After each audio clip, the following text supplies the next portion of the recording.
This conference will now be recorded. बिस्मिल्लाहिर्रहमानिर्रहीम। Session advance Excel day 3 start करते हैं। अगर आपके पास कोई क्वेश्चन है तो आप चैट बॉक्स के अंदर ड्रॉप कर सकते हैं। मेरे पास 2 क्वेश्चंस ऑलरेडी आए हुए हैं, तो मैं वहां से स्टार्ट करता हूं, उनके आंसर्स देता हूं और फिर हम आपकी तरफ चलते हैं। तो एक क्वेश्चन तो मैं नहीं कहूंगा, एक्चुअली जो कल हम लोगों ने एडवांस फिल्टर की मदद लेते हुए, जो एक्चुअली मैंने पिछली फर्स्ट क्लास के अंदर एक मैक्रो से रिलेट सेशन लिया था कि जिसमें बताया था कि आप अगर सिटी वाइज या प्रोविंस वाइज डाटा को ड्रॉप डाउन से सेलेक्ट करें और वो डाटा अलग अलग शीट पे पॉपुलेट करें तो ये कैसे होगा। तो पॉइंट ये था कि उसको रिवाइज कर दें, तो मैं सबसे पहले उसको रिवाइज कर देता हूँ और फिर हम आगे बढ़ते हैं। और कल मैक्रो की एक्टिविटी जब हम कर रहे थे तो 2 बग्स आए थे, 2 फेलियर से, तो मैं कंटिन्यूएशन में उन दोनों को भी, क्योंकि मैंने कहा था कि मैं ऑफलाइन जाकर उसको सॉल्व कर लूंगा, तो वो प्रॉब्लम मैंने सॉल्व कर ली है और मैं आपको उसका लाइव डेमो दे देता हूँ। और अगर आपको इस मैक्रोज की जरूरत हो तो काइंडली मुझे टेक्स्ट कर दीजिएगा, गूगल क्लासरूम में बता दीजिएगा, तो मैं आपको ये चीजें प्रोवाइड कर दूंगा और डेफिनेटली आपको सॉल्यूशन मिल जाएगा। अच्छा, तो स्टोरी ये है, मेरे पास एक एचआर की डेटाबेस है जिसमें मुझे अपनी रिक्वायरमेंट के हिसाब से डाटा चाहिए, लेकिन एक अलग शीट पे चाहिए। और बहुत खुशी की बात है कि मैं गूगल क्लासरूम में दिख रहा था और 2 पार्टिसिपेंट ने इसको सॉल्व भी किया है। एक अंजुम ने मैंने देखा, और एक असमान ने अपनी शीट जो है वो शेयर की हुई है और उन्होंने इसको सॉल्व एक्टिविटी वहां पर शेयर की हुई है। तो बहुत अच्छी बात है, आप में से मुझे उम्मीद है कि आप लोग भी इसको प्रैक्टिस कर रहे होंगे, और जो प्रैक्टिस कर लेते हैं सक्सेस स्टोरी हो जाती है। अगर आप क्लासरूम पे रखना चाहें तो रख सकते हैं, ताकि और लोगों के लिए भी ये डेफिनेटली एक लर्निंग का पॉइंट होगा। अच्छा, अब इसमें हमें करना यह था कि डेटा को कुछ स्टेप्स नीचे ड्रॉप करना था और बॉटम पे हमें क्राइटेरिया नहीं बनाता। अगर आपको मेरी डे 1 की क्लास याद है तो हम लोगों ने एडवांस फिल्टर की एक्टिविटी की थी मैक्रो के साथ और उसमें नीचे की तरफ क्राइटेरिया रखा था। अब की बार हम इसको वाइस वर्सा करेंगे, डाटा का जो क्राइटेरिया है वो टॉप पे रखेंगे। उसकी वजह यह है कि फ्यूचर में नीचे नए रिकॉर्ड्स आएंगे और क्राइटेरिया की पोजीशन हिलती रहेगी। ठीक है, तो इसलिए मैं यहाँ पर नई जो है वो कुछ रॉस टॉप पे इंसर्ट करूंगा। सो मैंने फॉर एग्जांपल 10 रॉस टॉप पर इंसर्ट कर दी और जो मेरी मेन हेडिंग है उसे कॉपी करके स्टार्ट पे ड्रॉप कर दिया। और फिलहाल क्राइटेरिया के तौर पर मैंने इसे बता दिया कि मुझे कराची के तमाम लोगों का रिकॉर्ड जो है वो एक नई शीट पर चाहिए। ठीक है, और जिसे मैं बाद में एक बटन के जरिए ऑपरेट कर सकता हूँ। मैं यहाँ कस्टमाइज के अंदर एक बटन बना सकता हूँ, मैं टैब बना सकता हूँ, वगैरह वगैरह। तो ये कैसे पॉसिबल होगा? हम सबसे बिल्कुल बिगनिंग पे खड़े हुए हैं और मैंने मैनुअली यहाँ पर कराची लिखा है। आप चाहें तो ड्रॉप डाउन बना सकते हैं, उसमें पहले से तमाम नेम्स डिफाइन कर दें, ईयर डिफाइन कर दें। ठीक है, पहले से ये पॉसिबल है, और आप चाहें तो बाद में लिखते जाएं, बटन दबाते जाएं, रिजल्ट आता रहेगा। तो मैं बिल्कुल बिगनिंग पे मौजूद हूँ, सेल आईडी के सेल पे डेटाबेस में, और मैं सबसे पहले जा रहा हूँ डेवलपर टैब के अंदर और मैंने ऑप्शन इस्तेमाल किया रिकॉर्ड माइक्रो, और मैक्रो का नाम मैं रख देता हूँ फॉर एग्जांपल एडवांस फिल्टर। और इसकी कोई शॉर्टकट की मैं नहीं बना रहा, बिकॉज के फ्यूचर में मैंने इसे बटन के जरिए ऑपरेट करना है। और चूंकि ये माइक्रो का जो स्कोप है वो सिर्फ इसी बुक तक लिमिटेड होगा, इसलिए इसके स्कोप को मैं दिस वर्क बुक कर लेता हूँ और ओके करता हूँ। सो ये मेरे मैक्रो की रिकॉर्डिंग स्टार्ट हो गई। यहाँ टॉप पे टॉप रिकॉर्डिंग का सिंबल आ रहा है जो कि बता रहा है कि मैक्रो की रिकॉर्डिंग ऑन हो चुकी है। अब उसके बाद मुझे करना ही है कि डाटा के टैब में जाकर सॉर्ट एंड फिल्टर की कैटेगरी में से एडवांस पे क्लिक करना है। एडवांस मुझसे मुझसे 4 सवाल करता है। Question number 1, filter the list in place. आपको डाटा को कहां देखना है, इसी लिस्ट के अंदर फिल्टर कर दे या कॉपी टू अनदर लोकेशन। तो फिलहाल मैं इसे कहता हूं कि आप इसी लिस्ट के अंदर इसे फिल्टर कर दें। सेकंड क्वेश्चन मुझसे कहता है लिस्ट की रेंज बताएं जो इसने खुद उठा ली है। अगर ये ठीक है तो आप इसको कंटिन्यू कर सकते हैं, अदरवाइज आप नई लिस्ट बना सकते हैं, नई रेंज बना सकते हैं। तीसरा पॉइंट, क्राइटेरिया बता दे, चाहते क्या है। तो मैं ये चाहता हूं कि जो टॉप पे हेडिंग दी हुई है इसमें से कोई भी क्राइटेरिया हो सकता है। ठीक है, हम फिलहाल तो ढूंढ रहे हैं सिटी में से कराची को, लेकिन फ्यूचर में हो सकता है year wise, department wise, employee name wise, feedback के हिसाब से, कि हम स्टार के हिसाब से ढूंढना चाहें। मैं मोहम्मद वाले सारे रिकॉर्ड ढूंढना चाहता हूं, लेकिन मुझे नहीं पता मोहम्मद की स्पेलिंग MU है या MO है। ठीक है, सारे लोग आ जाए। मैं चाह रहा हूँ सारे सैयद वाले लोग आ जाए, फिर वो सैयद अहमद हो, सैयद रिजवान हो, सैयद फहद हो, कोई भी हो, लेकिन सैयद अगर है तो वो डाटा निकल कर आ जाए। तो इस तरह की वेराइटीज में क्रिएट कर सकता हूँ। तो इसलिए मैंने क्राइटेरिया के लिए तमाम हेडर सेलेक्ट किए और एक ब्लैंक रॉ नीचे सेलेक्ट की जहां पर ऑलरेडी मैंने एक इंफॉर्मेशन दी हुई है। सिंपली ओके करते हैं, डाटा हमारे पास नीचे देखें फिल्टराइज हो गया, इसके शेप को देखकर हमें अंदाजा हो रहा है। अब मैंने इस डाटा को कॉपी करना है, सो मैंने अपने फर्स्ट सेल पे क्लिक किया, कंट्रोल शिफ्ट राइट एरो की प्रेस किया, कंट्रोल शिफ्ट डाउन एरो की प्रेस किया। ऐसा करने से फायदा ये होता है कि वो डाटा के आखिरी कॉलम पर और आखिरी रो पे जाता है, आप उसको मैनुअली नहीं बता रहे होते हैं। देन कंट्रोल सी कॉपी किया, एक नई शीट जनरेट की, पहले से किसी भी शीट के ऊपर काम नहीं किया मैंने। एक अभी देखा था गूगल क्लासरूम में एक पार्टिसिपेंट ने जो डाटा शेयर किया है, उनका रिजल्ट एवरी टाइम एक ही शीट पर आता है। तो देखो ये भी एक सिनेरियो हो सकता है, ठीक है, उन्होंने सोचा कि भाई मुझे जो भी क्राइटेरिया चाहिए वो एक शीट पर चाहिए, बस एक मास्टर शीट है वहीं डाटा आना चाहिए, तो वो बिल्कुल परफेक्ट आइडिया। लेकिन अगर आप चाहते हो कि नहीं एवरी टाइम क्लिक करने पर डाटा एक नई शीट पे जनरेट हो, तो फिर आप इस स्ट्रैटेजी को फॉलो करोगे, यानी आपने एक नई शीट क्रिएट करनी है, उसके फर्स्ट सेल A1 पे क्लिक करना है और उसके बाद एंटर बटन प्रेस करना है, तो डाटा हमारा यहाँ पर पॉपुलेट हो गया। उसके बाद शीट में कहीं भी खाली जगह पे क्लिक कर दिया, कंप्लीट डाटा सेलेक्ट किया मैंने ए से पहले 1 के ऊपर वाले बॉक्स को। किसी का माइक गलती से ओपन हो गया, काइंडली क्लोज कर दें। उसके बाद कॉलम की विड्थ को ऑटो फिट किया और ये तमाम कॉलम्स की विड्थ हमारे पास ऑटो फिट हो गई। उसके बाद हम जाते हैं अपनी शीट नंबर 1 पे दोबारा, क्लास देख लो अपनी।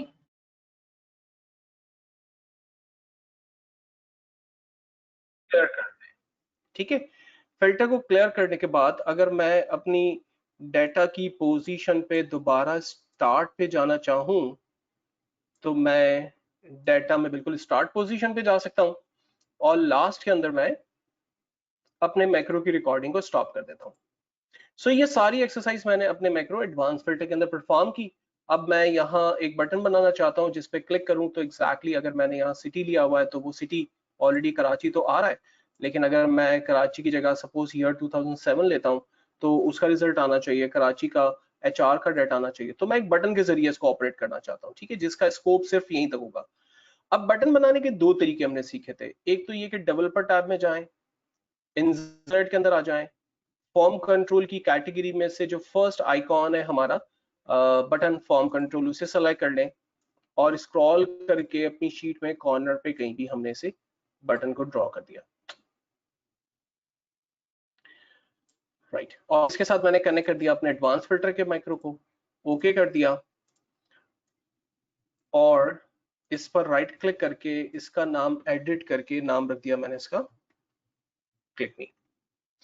अच्छा, अब इंपॉर्टेंट क्या होगा कि अगर मैं सपोज कराची की जगह सिर्फ वो पार्टिसिपेंट देखना चाहता हूँ या वो एम्प्लॉय का डाटा देखना चाहता हूँ जो IT डिपार्टमेंट से ताल्लुक रखते हैं, तो मैं क्लिक मी के बटन पर क्लिक करता हूँ और डाटा मेरे पास शीट नंबर 3 पर पॉपुलेट हुआ जहां सिर्फ IT के तमाम लोगों का डाटा है और स्टेटस बार बता रहा है कि 62 रिकॉर्ड्स टोटल पॉपुलेट हुए।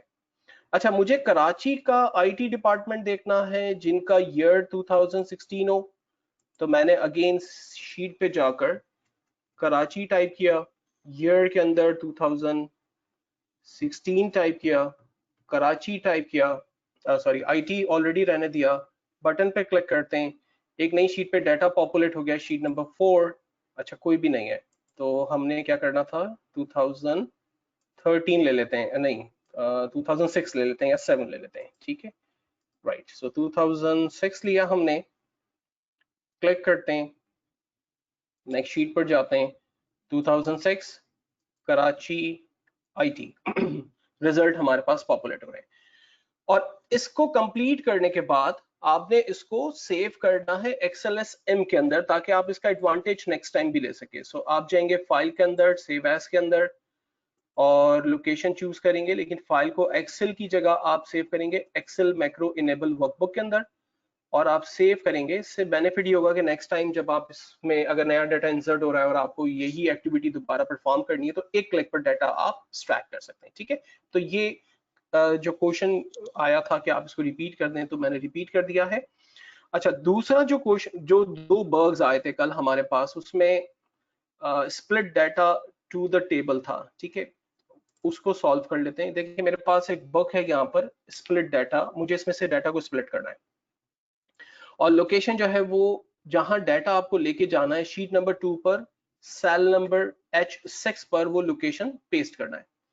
तो मैं ये चाहता हूं कि मेरा डाटा मेरे एडवांस एक्सेल के फोल्डर में न्यू डाटा नाम के फोल्डर के अंदर, ये इसका पाथ है, इस पाथ पे जाकर ये डाटा सेव हो। सो मैंने इस पाथ को कॉपी किया और अपने एड्रेस पर आकर पेस्ट किया जो ऑलरेडी पेस्ट था, और उसके बाद डाटा में आते हैं। अच्छा, अब क्राइटेरिया क्या है, किस क्राइटेरिया के बेस पर ये डाटा को ब्रेक करेगा?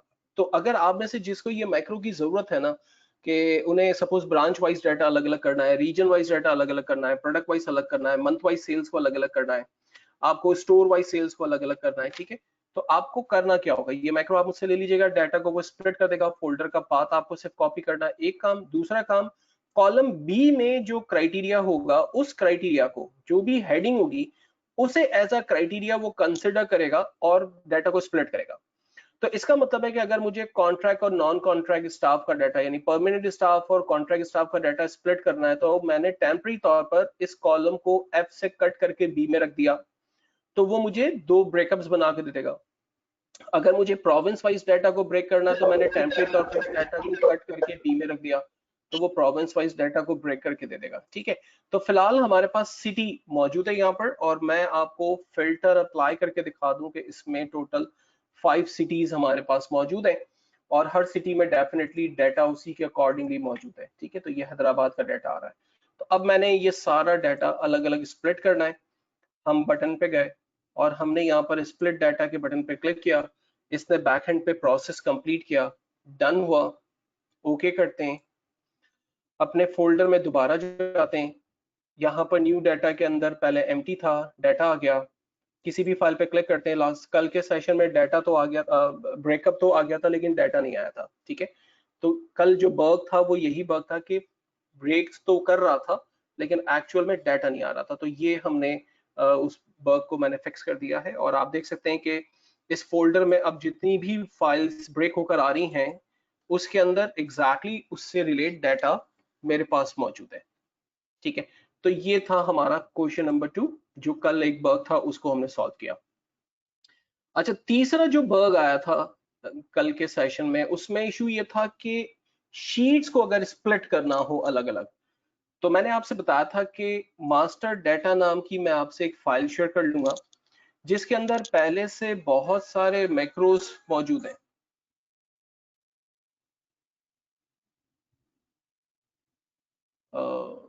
जस्ट अ मिनट, मैं अभी आपको कंटिन्यू करता हूँ।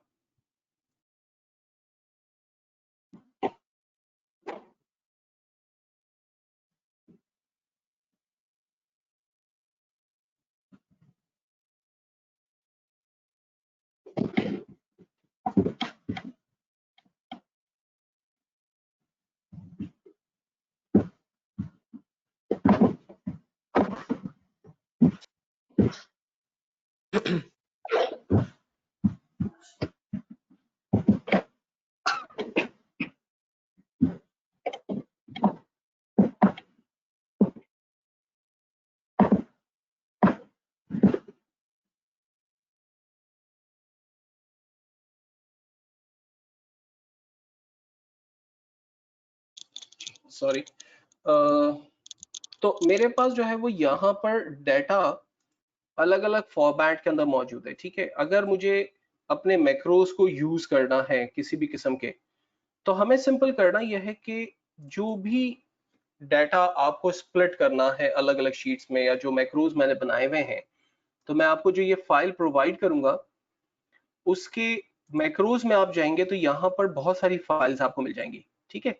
जैसे फॉर एग्जांपल, अगर मुझे ये तमाम शीटें अल्फाबेटिकल ऑर्डर में सॉर्ट करनी है, सम सिनेरियोज में ऑफिस के अंदर ऐसी रिक्वायरमेंट होती है कि शीटें जो है वो अल्फाबेटिकल ऑर्डर में सॉर्ट हो जाए, ठीक है।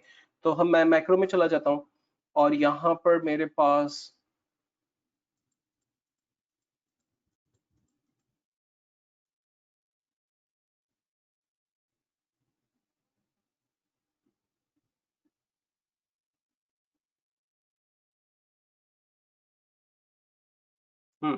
सॉर्ट शीट टैब नेम, ठीक है, एंड देन सिंपली हम रन करते हैं, नीचे देखें सारी शीटें हमारी सॉर्ट हो गई, राइट। तो इस तरह के बहुत सारे इसके अंदर बने हुए मैक्रोज होंगे। अगर आप इसके बैकएंड पे जाना चाहें, देखना चाहें कि क्या काम हुआ है, तो आप डेफिनेटली विजुअल बेसिक पे क्लिक कर सकते हैं। इसमें दिस बुक नाम की एक फाइल आपको मिलेगी इंपॉर्टेंट मैक्रोज के फोल्डर में, जिसमें एक्चुअल में सारे मैक्रोज लिखे हुए हैं। आप इसको पढ़ना चाहें तो पढ़ सकते हैं, करेक्शन करना चाहें तो कर सकते हैं। और आप मेरी मैंने जैसे पहले ही बताया था कि मैक्रोज की ऑलरेडी मेरी वेबसाइट पे तकरीबन 57 के करीब वीडियोस मौजूद हैं। तो अगर आप इस तरह के कोड को पढ़ना चाहते हैं और सारी चीजों को स्टेप बाय स्टेप रिवाइज करना चाहते हैं, तो उन वीडियोस को देख लें, आपकी काफी उसमें लर्निंग हो जाएगी। तो यहाँ पर स्टोरी यही है कि मैंने अपने डाटा को स्प्लिट करना है, स्प्लिट ईच वर्कशीट, और उसका जो पाथ है, तो डेफिनेटली जब मैं ये डाटा आपको दूंगा तो आपको यहाँ पाथ को चेंज करना होगा, ठीक है। मैक्रो नेम है split each worksheet.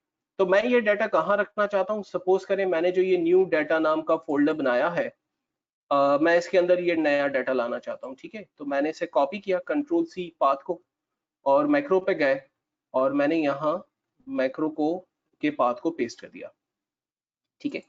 And then उसके बाद मैं इसे क्लोज करता हूँ, अपनी फाइल पे आता हूँ। ये करेगा क्या कि east west north south central, ये जो पांचों शीटें, इन पांचों शीटों को अलग अलग बुक्स में सेव करेगा और इस फोल्डर में लाके दिखा देगा। आप देख सकते हैं इस फोल्डर के अंदर east west north south central नाम की कोई भी फाइल नहीं है। तो मैं मैक्रोज में जा रहा हूँ और यहाँ से अपना मैक्रो सेलेक्ट करता हूँ, split each sheet worksheet, and then simply run के बटन पे क्लिक करते हैं और ये बैकएंड पे प्रोसेस कर रहा है। प्रोसेस कंप्लीट हो गया। अपने फोल्डर में जाकर मैं चेक कर लेता हूँ।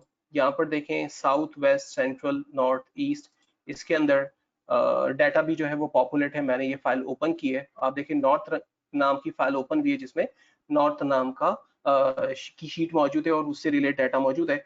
ऑल्ट F4 मैंने प्रेस किया और मैं दोबारा अपने फोल्डर में जा रहा हूँ। सपोज सेंट्रल नाम की शीट को बुक को ओपन करता हूँ, तो इसमें सिर्फ सेंट्रल नाम की शीट का डाटा है सेंट्रल नाम की बुक के अंदर, तो डाटा भी एक्चुअल में कॉपी हो रहा है। तो ये दो बग्स कल आए थे मैक्रो को जब हम रन कर रहे थे, और वो बग को आज हमने फिक्स किया है। उसका रीजन भी मैंने बताया था कि चूंकि सिस्टम मैंने चेंज किया था, जिसकी वजह से पाथ बदल गए थे और प्रॉब्लम्स आई थी। तो यहाँ तक तो हमने कवर कर लिए, कल की चीजों को रिवाइज भी कर लिया। जो एक पार्टिसिपेंट की रिक्वेस्ट थी, दो पार्टिसिपेंट ने इसको जो है वो गूगल क्लासरूम के अंदर रखा है, तो वो भी मैंने उनको भी एक्नॉलेज किया और अप्रिशिएट किया। और मैं सबसे रिक्वेस्ट करूंगा कि अपनी चीजें आप इसी तरह से जो है वो पोस्ट करें। गूगल क्लासरूम एक ऐसा प्लेटफॉर्म है कि जहां पर आपको सारी चीजें मिलेगी, तो उसको फ्रीक्वेंटली चेक किया करें।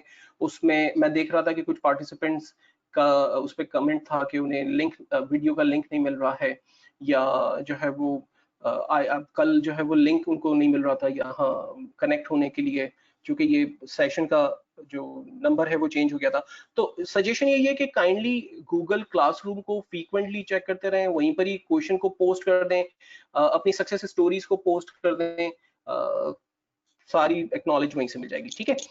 तो आज हम सेशन स्टार्ट करते हैं और हमारा जो आज का एजेंडा है उसमें कंटिन्यूएशन है ये लास्ट वाले सेशन का। कल जो हमने सेशन ऑलरेडी पढ़ा था, और वी लुकअप, और आज हम इंट्रोड्यूस करेंगे एक्चुअल में 3 नए फंक्शंस, जिसमें जो इंपॉर्टेंट होंगे इंडेक्स, मैच और चूज का फंक्शन, और बहुत स्लाइडली मैं डिस्कस करूंगा इफ के फंक्शन को, और काउंट इफ और सम इफ के फंक्शन को। आज शाम में भी एक जो है वो व्हाट्सएप पे एक क्वेश्चन आया था, और मुझे बड़ा अच्छा लगा कि वो साहब काम कर रहे हैं और उन्हें रियल टाइम चैलेंजेस आए और उन्होंने उसको डिस्कस किया। तो अच्छी बात है, आप जब प्रैक्टिकल करेंगे तो आपको उस पर बेनिफिट मिलेगा, ठीक है।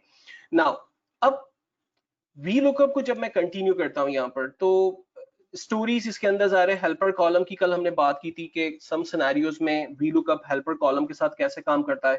एक पार्टिसिपेंट ने क्वेश्चन किया था कि फर्स्ट नेम लास्ट नेम से मिलकर अगर डाटा को ढूंढना हो तो ये वी लुकअप कैसे हेल्प करेगा। किसी ने कहा था कि अगर वी लुकअप में 2 सिनेरियोज हों तो कैसे डाटा को ढूंढा जाता है। फिर एक सवाल था कि फॉर एग्जांपल वी लुकअप में अगर टेक्स्ट वैल्यूज को ढूंढना है तो कैसे। तो ये कुछ क्वेश्चंस हैं जिनके आंसर्स मैं यहाँ पर दे रहा हूँ। कुछ नई टेक्स्ट देखेंगे और इसको डिफिकल्ट करते जाएंगे नेक्स्ट लेवल पे, ताकि हम इंडेक्स, मैच और चूज से वी लुकअप से कैसे बेनिफिट ले सकते हैं उसको भी हम समझेंगे। अच्छा, अब मुझे करना ये कि यहाँ पर एक एम्प्लॉय है फॉर एग्जांपल इरफान, और मुझे इरफान की रेवेन्यू को यहाँ पर लेकर आना है। तो ये तो कल वाली एक्सरसाइज है, सिंपल इक्वल्स वी लुकअप क्या ढूंढना चाहते हैं आप, मैंने कहा आप इस एम्प्लॉय को सर्च करें, कॉमा कहाँ से सर्च करें, सो मैंने कहा कि ये मेरा डेटाबेस है, आप इसमें से सर्च करें, कॉलम 2 से डाटा ले आएं और एग्जैक्ट मैच करें, सॉरी कॉलम 4 से डाटा ले आएं और एग्जैक्ट मैच करें and then enter, so revenue मेरे पास आ गया। अच्छा, कल किसी साहब ने सवाल किया था कि अगर वी लुकअप में कहीं कोई ऐसे स्पेशल कैरेक्टर्स आ रहे हैं जिसकी वजह से आपका डाटा नहीं मिल रहा, ठीक है, तो मैंने उनसे कहा था कि हम डाटा क्लिनजिंग की टेक्निक्स यूज कर सकते हैं। उसमें आप ट्रिम का फंक्शन, सब्स्टिट्यूट का फंक्शन, आप रिप्लेस का फंक्शन यूज कर सकते हैं, और फिर अगर ज्यादा बग्स हैं तो आप पावर क्यूरी की हेल्प लेकर डाटा की क्लिनजिंग करके आप ये काम कर सकते हैं। तो अगर नेम बिल्कुल सिंपल है, इरफान है, तो फिर तो मैच हो रहा है और डाटा आउटपुट में भी आ रहा है। लेकिन फॉर एग्जांपल अगर इरफान के लेटर्स इनकम्प्लीट है तो क्या होगा, ठीक है, आगे यहाँ पर कुछ मसला है तो क्या होगा। तो वी लुकअप दो चीजों को सपोर्ट करता है। एक तो ये कि अगर आप अपने टैक्स के अंदर फॉर एग्जांपल जो क्राइटेरिया आपने डिफाइन किया है उसके अंदर आप अगर स्टार ऐड कर देते हैं तो डेफिनेटली उसके आगे की जो सिचुएशंस हैं, सपोज करें कि आपके पास 3 4 5 लेटर्स आ रहे हैं और फिर उसके बाद कहीं बग आ रहा है, कोई डैश आ रहा है, कोई हाइफन का साइन आ रहा है, कोई वैप का सिंबल आ रहा है, स्क्वायर आ रहा है, और आपको आगे की फॉर्मेशन को क्लीन नहीं करना, तो आप क्या करते हैं कि जो सिमिलर टेक्स्ट आपको जहां तक मिल रहे हैं, फॉर एग्जांपल फर्स्ट 3 लेटर्स मिल रहे हैं, 4 लेटर्स मिल रहे हैं, वो आपने टाइप किया एंड देन उसके बाद आपने स्टार का सिंबल लगा दिया। स्टार यहाँ पर वाइल्ड कार्ड के तौर पर यूज होगा और जो फर्स्ट नियरेस्ट नेम उसे मिलेगा वो आपके पास पॉपुलेट करेगा। सेम तरीके से अगर मैं फाहद लिखता हूँ और मैं फाहद में FAH लिखकर स्टार का सिंबल अप्लाई करता हूँ तो आप देखें ये फाहद की सेल्स मेरे पास पॉपुलेट हो रही है। तो ये एक जबरदस्त एक्टिविटी है कि आप वाइल्ड कार्ड के तौर पर अगर कभी काम करना चाहें, कहीं स्पेशल कैरेक्टर्स हैं तो उसको कैसे हैंडल करेंगे। देन वी लुकअप के अंदर जब नॉर्मली हम लोग कोई एक्सरसाइज कर रहे होते हैं तो उसमें लास्ट में हम लोग एग्जैक्ट मैच लगा रहे होते हैं, और एक साहब ने आज व्हाट्सएप किया था सुबह, तो उनका आंसर था कि एग्जैक्ट मैच तो यूज होता है, यानी हम लोग ट्रू तो यूज कर रहे होते हैं लेकिन फॉल्स कहाँ पर यूज कर रहे होते हैं। यहाँ हमने अगर ट्रू एग्जैक्ट मैच के लिए फॉल्स की लॉजिक अप्लाई की है, अगर मुझे ट्रू की लॉजिक अप्रोक्सीमेटली मैच को अप्लाई करना हो तो वो मैं कहाँ करूंगा, या इसकी जो कोड है वो 1 है वो मैं कहाँ इस्तेमाल करूंगा। तो देखें अगर आप सेल्स से रिलेट काम कर रहे हैं, ठीक है, और ये बहुत प्रैक्टिकल एग्जांपल है जो सेल्स की टीम को चाहिए होता है। आपकी टीम जो है वो मार्केट जाती है, सेल्स करती है, कुछ रेवेन्यू जनरेट करके लाती है, आपने उनको मोटिवेट करने के लिए रेवेन्यू के अगेंस्ट में एक सर्टेन अमाउंट उनको दी कि भाई इतना तो आपने रेवेन्यू मंथ के एंड तक जनरेट करना है, ठीक है, ये आपका टारगेट है। अगर टारगेट आप अचीव कर लेते हैं, इसके ऊपर जाते हैं, तो फिर आपका कमीशन स्टार्ट हो जाएगा और जितने जितने आपके अमाउंट बढ़ती रहेगी परसेंटेज का ग्राफ भी ऑटोमेटिकली बढ़ेगा। तो ये एक बहुत डमी सा डाटा मैंने यहाँ पर रखा है।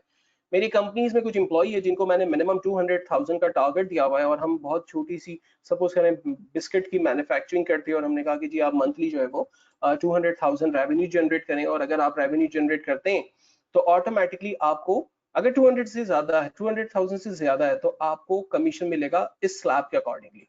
तो इसका मतलब है कि जब हम नंबर को चेक करवाएंगे तो उसमें एग्जैक्ट मैच का कॉन्सेप्ट नहीं आएगा, ठीक है, इसमें नंबर्स वेरी करेंगे। 2 लाख से ऊपर 2 लाख 1 रुपया हो गया, 2 लाख 2 रुपया हो गया, और आप देखें ये स्लैब कहां से कहां तक जा रहा है, 2 लाख से 4 लाख तक। तो इसमें एग्जैक्ट मैच का कोई कॉन्सेप्ट नहीं आएगा।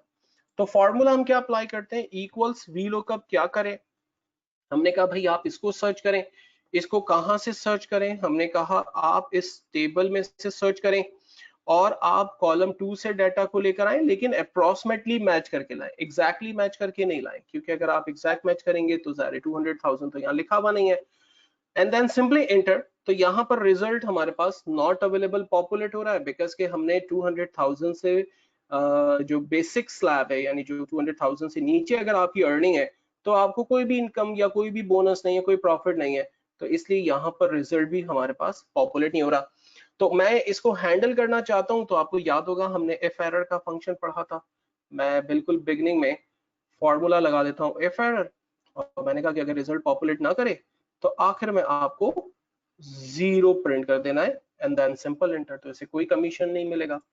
ड्रैग करते हैं, तमाम रिजल्ट्स पॉपुलेट हो गए जहां पर अमाउंट, अच्छा अब ये चूंकि टेबल हम लॉक करना भूल गए थे इसलिए आप देखें यहाँ ये रेंज आउट हो रही है, रिजल्ट्स आउट हो रहे हैं।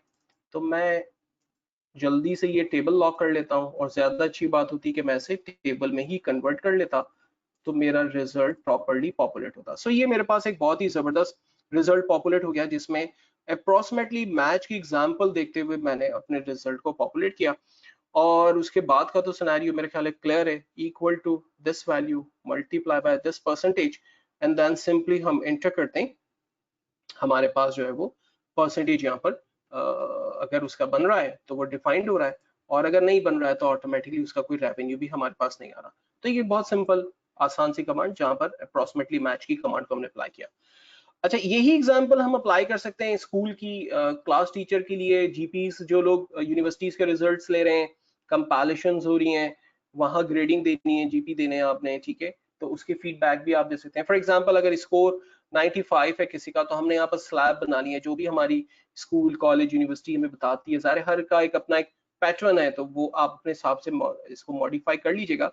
लेकिन हमने यहाँ पर कहा कि अगर 90 से ऊपर, 90 से ऊपर है तो ऑटोमेटिकली A+ है, 80 या उससे ऊपर है तो A है, 70 या उससे ऊपर है तो B है। तो ये हमने कुछ स्लैब्स बना लिए है, और फॉर्मूला वही है इसके अंदर। हमने कहा इक्वल्स VLOOKUP क्या करें, हमने कहा आप इसको सर्च करें, कॉमा कहां से सर्च करें, अगेन हमने इसे बताया ये टेबल है, और अब की बार मैं इसे लॉक कर रहा हूं, और मैंने कहा आप कॉलम 2 से डेटा लाएं, लेकिन आप अप्रोक्सीमेटली मैच करके लाएं, and then simply enter. So result populate हुआ, ड्रैग करते हैं 39 पर, ये हमें रिजल्ट, चूंकि हमने कोई दिया नहीं है यहाँ पर, सो मैं इसको यहाँ पर अगर 40 से बिलो को यहाँ पर डिफाइन कर दूं, तो आप देखें जिसका रिजल्ट भी ऑटोमेटिकली 49 से नीचे जा रहा है, वो सारे ऑटोमेटिकली फेल की कैटेगरी के अंदर जा रहे हैं, ठीक है। तो जैसे मैंने कहा कि स्लैब्स आप अपने हिसाब से बना सकते हैं। यहाँ पर जो इंपॉर्टेंट है मेरे लिए वो ये समझाना था, जो सवाल था कि हम अप्रोक्सीमेटली मैच और एग्जैक्टली मैच कहाँ कहाँ अप्लाई करते हैं। आपकी इंडस्ट्री में 90% जो वर्किंग हो रही होती है वो एग्जैक्ट मैच पे हो रही होती है, 10% जो एक्टिविटी हो रही होती है वो अप्रोक्सीमेटली मैच पे हो रही होती है। उसके दो एग्जांपल्स मैंने यहाँ पर आपके साथ शेयर कर लिए हैं। अच्छा, कल लास्ट में मैंने बिल्कुल एक पार्टिसिपेंट का क्वेश्चन डिस्कस किया था। मैंने कहा था कि भाई आपका जो डाटा आप सर्च करा रहे हो वो टेक्स्ट फॉर्मेट में, ठीक है, 1001 टेक्स्ट में है, 1002 टेक्स्ट में है, तो आप अगर नंबर को सर्च कराओगे, टेक्स्ट के साथ मैच करवाओगे, तो रिजल्ट नहीं आएगा। देखिए मैं करके दिखा देता हूँ। ये ड्रॉप डाउन मैंने बनाया हुआ है, मेरे ख्याल है ये सबको पता है कैसे बनता है। तो अब सवाल ये है कि मुझे यहाँ पर जो भी आईडी मैं टाइप करूं उसका रिजल्ट पॉपुलेट करे। फॉर्मूला लिखा हमने इक्वल्स VLOOKUP, क्या ढूंढना है, हमने कहा भाई आप इसे सर्च करें, कॉमा कहां से, ये डेटाबेस है, और इसके कॉलम सपोज मुझे ग्रेड लेकर आना है, कॉलम 4 से, और एग्जैक्ट मैच करें, एग्जैक्ट मैच करें, देन एंटर। सो ये 1001 का मेरे पास ग्रेड नहीं आ रहा, ठीक है। अगर मैं ग्रेड को चेंज करके इसका नाम भी लिखना लेकर आना चाहूँ, 2 कर दूं, तो नाम भी नहीं लेकर आ रहा, क्योंकि जो चीज हम ढूंढ रहे हैं वो नंबर में है, और जो यहाँ डाटा है वो टेक्स्ट के अंदर है। तो आप अपने फॉर्मूले में as a wild card use कर सकते हैं ampersand, inverted comma open, inverted comma close, and then enter. Result populate हो गया हमारे पास, ठीक है। सो अगर मैं कहता हूं कि मुझे आप कॉलम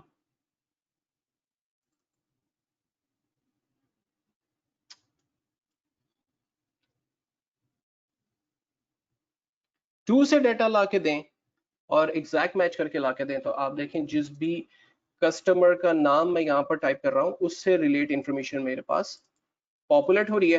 हालांकि ये नंबर है और ये टैक्स है, ठीक है, मैंने इसको चेंज नहीं किया, मैं 1003 लिख रहा हूँ, एंटर, रिजल्ट आ रहा है।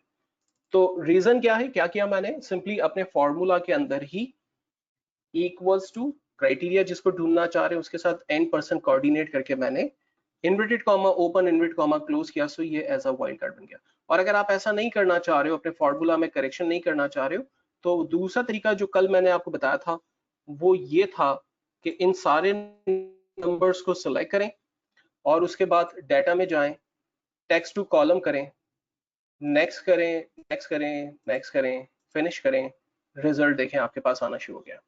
यानी आपका ये दोनों डाटा जो है वो न्यूमेरिकल होना चाहिए, तो डाटा आपके पास पॉपुलेट करेगा, वरना नहीं करेगा। फिर एक सवाल कल आया था कि अगर मल्टीपल वी लुकअप्स अप्लाई करने हो तो वो कैसे होगा। तो उसकी एक बहुत छोटी सी एग्जांपल यहाँ पर मैंने बनाई है। सपोज कर लें कि मुझे सेल्स एम्प्लॉय है, जो सेल्स आईडी है वो 1 ढूंढनी है और एम्प्लॉय के नाम को लेकर आना है। अच्छा, सेल्स आईडी जो है वो इस टेबल में मौजूद है, ठीक है, और डाटा मुझे जो नाम चाहिए वो यहाँ पर मौजूद है। यानी ये दोनों अलग अलग सिचुएशन है, एक जैसी नहीं है। तो ये कैसे हम लोग ढूंढेंगे कि ज़ाहिर है जब इस वन को वो ढूंढेगा इस टेबल से ढूंढ ले और यहाँ से सेल्स पर्सन ये वाला पिक करे, क्योंकि 1 इसी सेल्स पर्सन का आईडी है 1112, और फिर वो चला जाए यहाँ पर 1112 पे और इसका जो नाम है सैयद अहमद वो लेकर यहाँ आ जाए, और इसी तरह से मुझे रीजन, फोन नंबर और जो दूसरी चीजें हैं वो लेकर आनी है। तो इन शॉर्ट ये कि मुझे डबल वी लुकअप अप्लाई करना है और अपने रिजल्ट को सॉल्व करना है। सो ये हम कैसे परफॉर्म करेंगे? बहुत आसान है, इसमें कोई मुश्किल चीज नहीं है। आप डबल वी लुकअप करते हैं, equals V lookup and then V lookup. तो जो पहला ये वी लुकअप है, first open last close, last open first close, ये लीफो और फीफो का कॉन्सेप्ट अकाउंट्स के अंदर भी हम देख रहे होते हैं और प्रोग्रामिंग की लैंग्वेज में भी देख रहे होते हैं, तो यहाँ पर भी ऐसा ही है। तो सबसे पहला सवाल करता है लुकअप वैल्यू ढूंढना किसको है, तो हमने कहा भाई आप इसको ढूंढ लें और इसको इस तरह से लॉक करेंगे कि जब हम आगे बढ़े तो ये सेल अपनी जगह पर ही रहे, ये सेल ना चेंज हो जाए। सो मैंने इसे लॉक कर दिया F4 कॉमा। अच्छा, ये नंबर कहाँ मिलेगा? हमने कहा ये नंबर हमें इस टेबल में मिलेगा। सो मैंने इस टेबल को भी लॉक कर दिया कॉमा, और इस टेबल के कौन से कॉलम से डाटा लेकर आए? सो हमने कहा आप कॉलम 3 से डाटा को लेकर आए और एग्जैक्ट मैच करें, ब्रैकेट क्लोज। तो अब इसके पास क्या आ गया है? डेफिनेटली इसके पास आ गया है 1112। तो अगर आप कभी भी देखना चाहें कि आपका फंक्शन एग्जैक्टली एग्जीक्यूट होने के बाद क्या लेकर आएगा, तो आप कीबोर्ड से F9 बटन दबाते हैं, जिससे आपको समझ आता है कि ये फॉर्मूला एग्जैक्टली रिटर्न क्या करेगा। कभी कभी हम लोग बड़े फंक्शंस देख रहे होते हैं। पहले दिन क्लास के एंड के बाद एक साहब ने फोन किया, उन्होंने कहा कि जब हम लोग बड़े फंक्शन अप्लाई कर रहे होते हैं तो हमें वहां प्रॉब्लम्स आती हैं कि जब हम कॉम्बो बना रहे होते हैं तो कौन सा फंक्शन हमारा गलत हो गया, अब तक तो ठीक चल रहा था लेकिन नया फंक्शन डाला तो गलत हो गया, तो गलती कहाँ कर रहे हैं?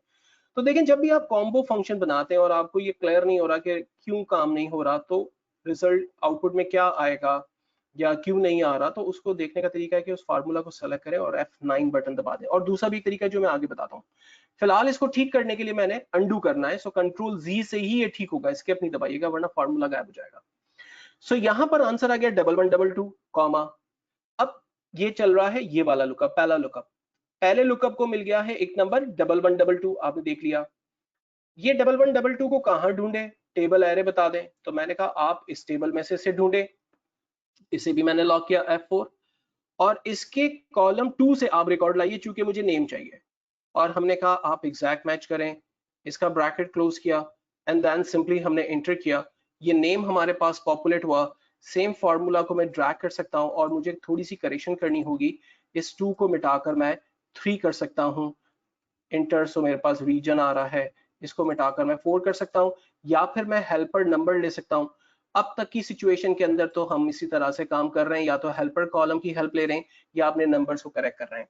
तो कल एक और भी सवाल आया था, एक साहब ने पूछा था कि क्या इसका कोई और ऑल्टरनेट अवेलेबल है अगर मैं हेल्पर नंबर यहाँ से नहीं लेता हूँ, सपोज नहीं लेना चाहता और मैं फार्मूला के अंदर ही काम करना चाहता हूँ। तो हमने कल डिस्कस किया था ये पॉसिबल है बिल्कुल। कॉलम्स और रॉ ये फंक्शन है हमारे, और अभी जब हम इंडेक्स और मैच पढ़ेंगे तो आपको और भी क्लैरिटी मिलेगी कि आप विदाउट हेल्पर कॉलम यूज किए अपने फॉर्मूला को और डायनामिक और एक्टिवली कैसे बना सकते हैं, ये अभी हम देखने जा रहे हैं। ठीक है,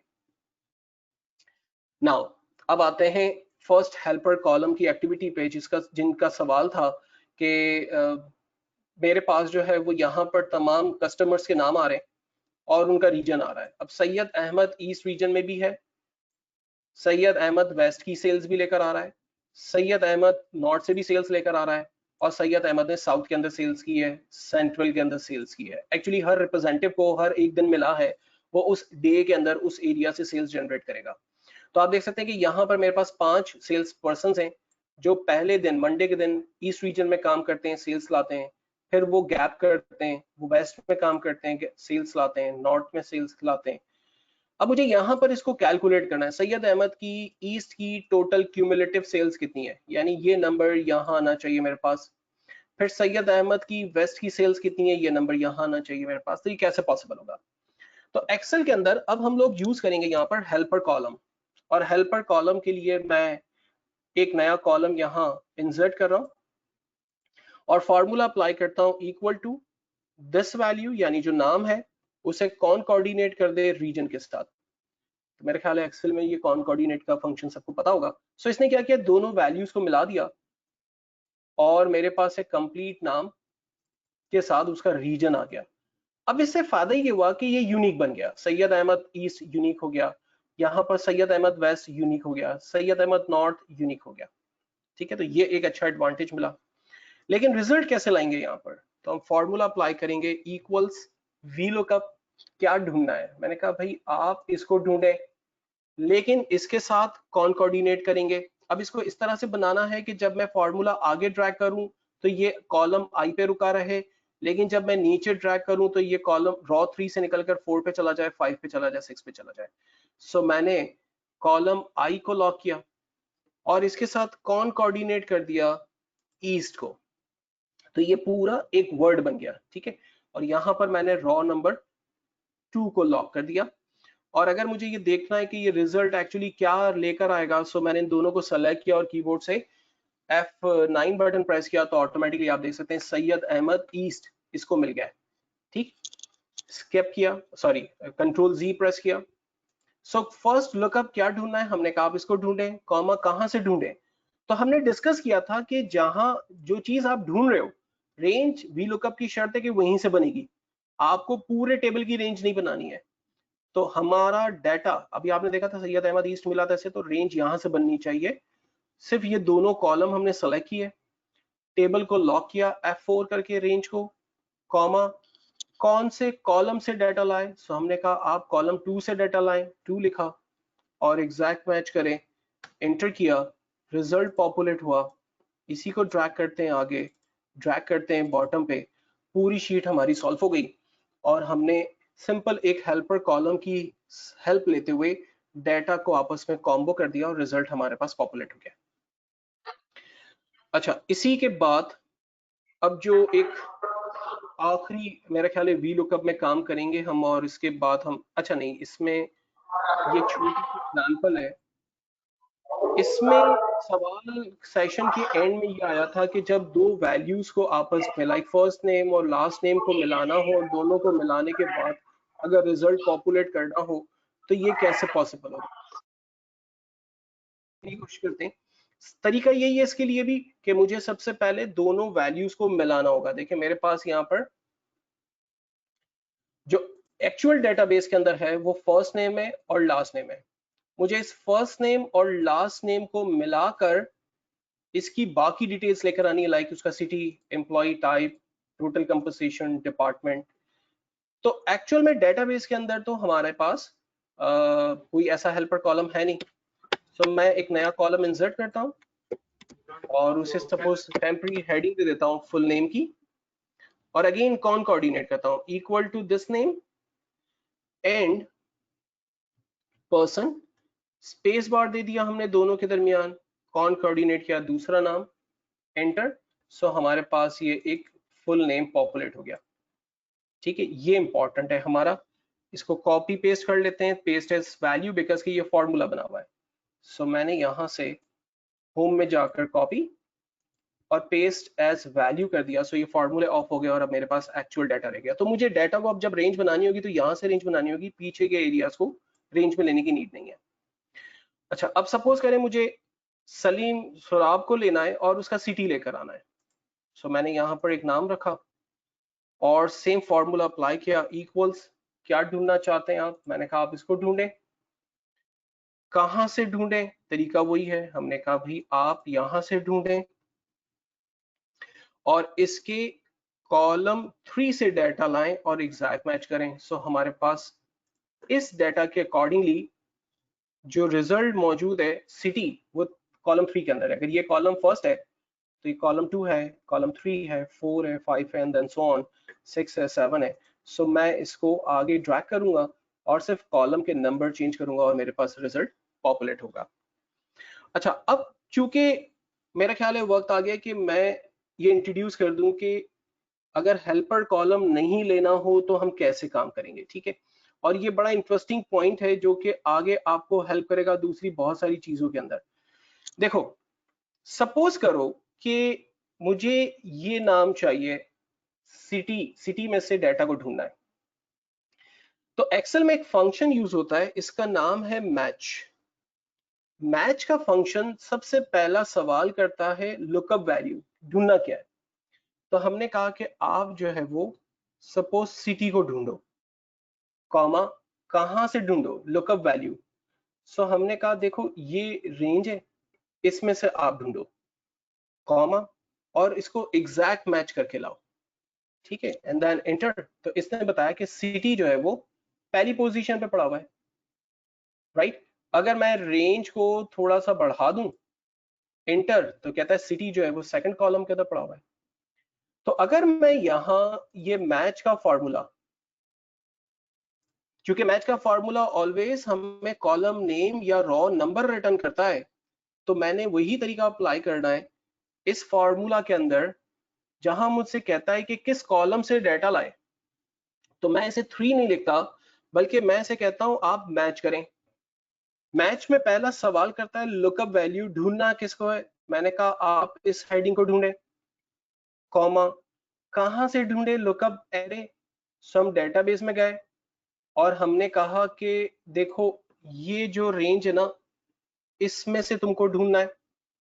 इसको लॉक किया और एग्जैक्ट मैच करके लाना है। सो मैंने मैच का ब्रैकेट क्लोज किया।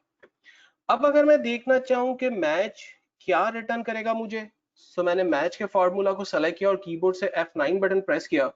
सो ये मुझे रिटर्न करेगा 3 नंबर। तो इसका मतलब है वी लुकअप को अगर कॉलम इंडेक्स नंबर 3 मिलेगा, तो वो कॉलम 3 में जो भी पड़ा होगा वो ला के दे देगा मुझे। कंट्रोल Z किया, एंटर करते हैं, यहां देखें हैदराबाद उसे मिल गया। उसके बाद आगे ड्रैग करते हैं, एम्प्लॉयमेंट टाइप उसे नहीं मिल रही क्योंकि ये रेंज भी हिल रही है, तो इसको भी लॉक कर देते हैं ताकि ये ना हिले।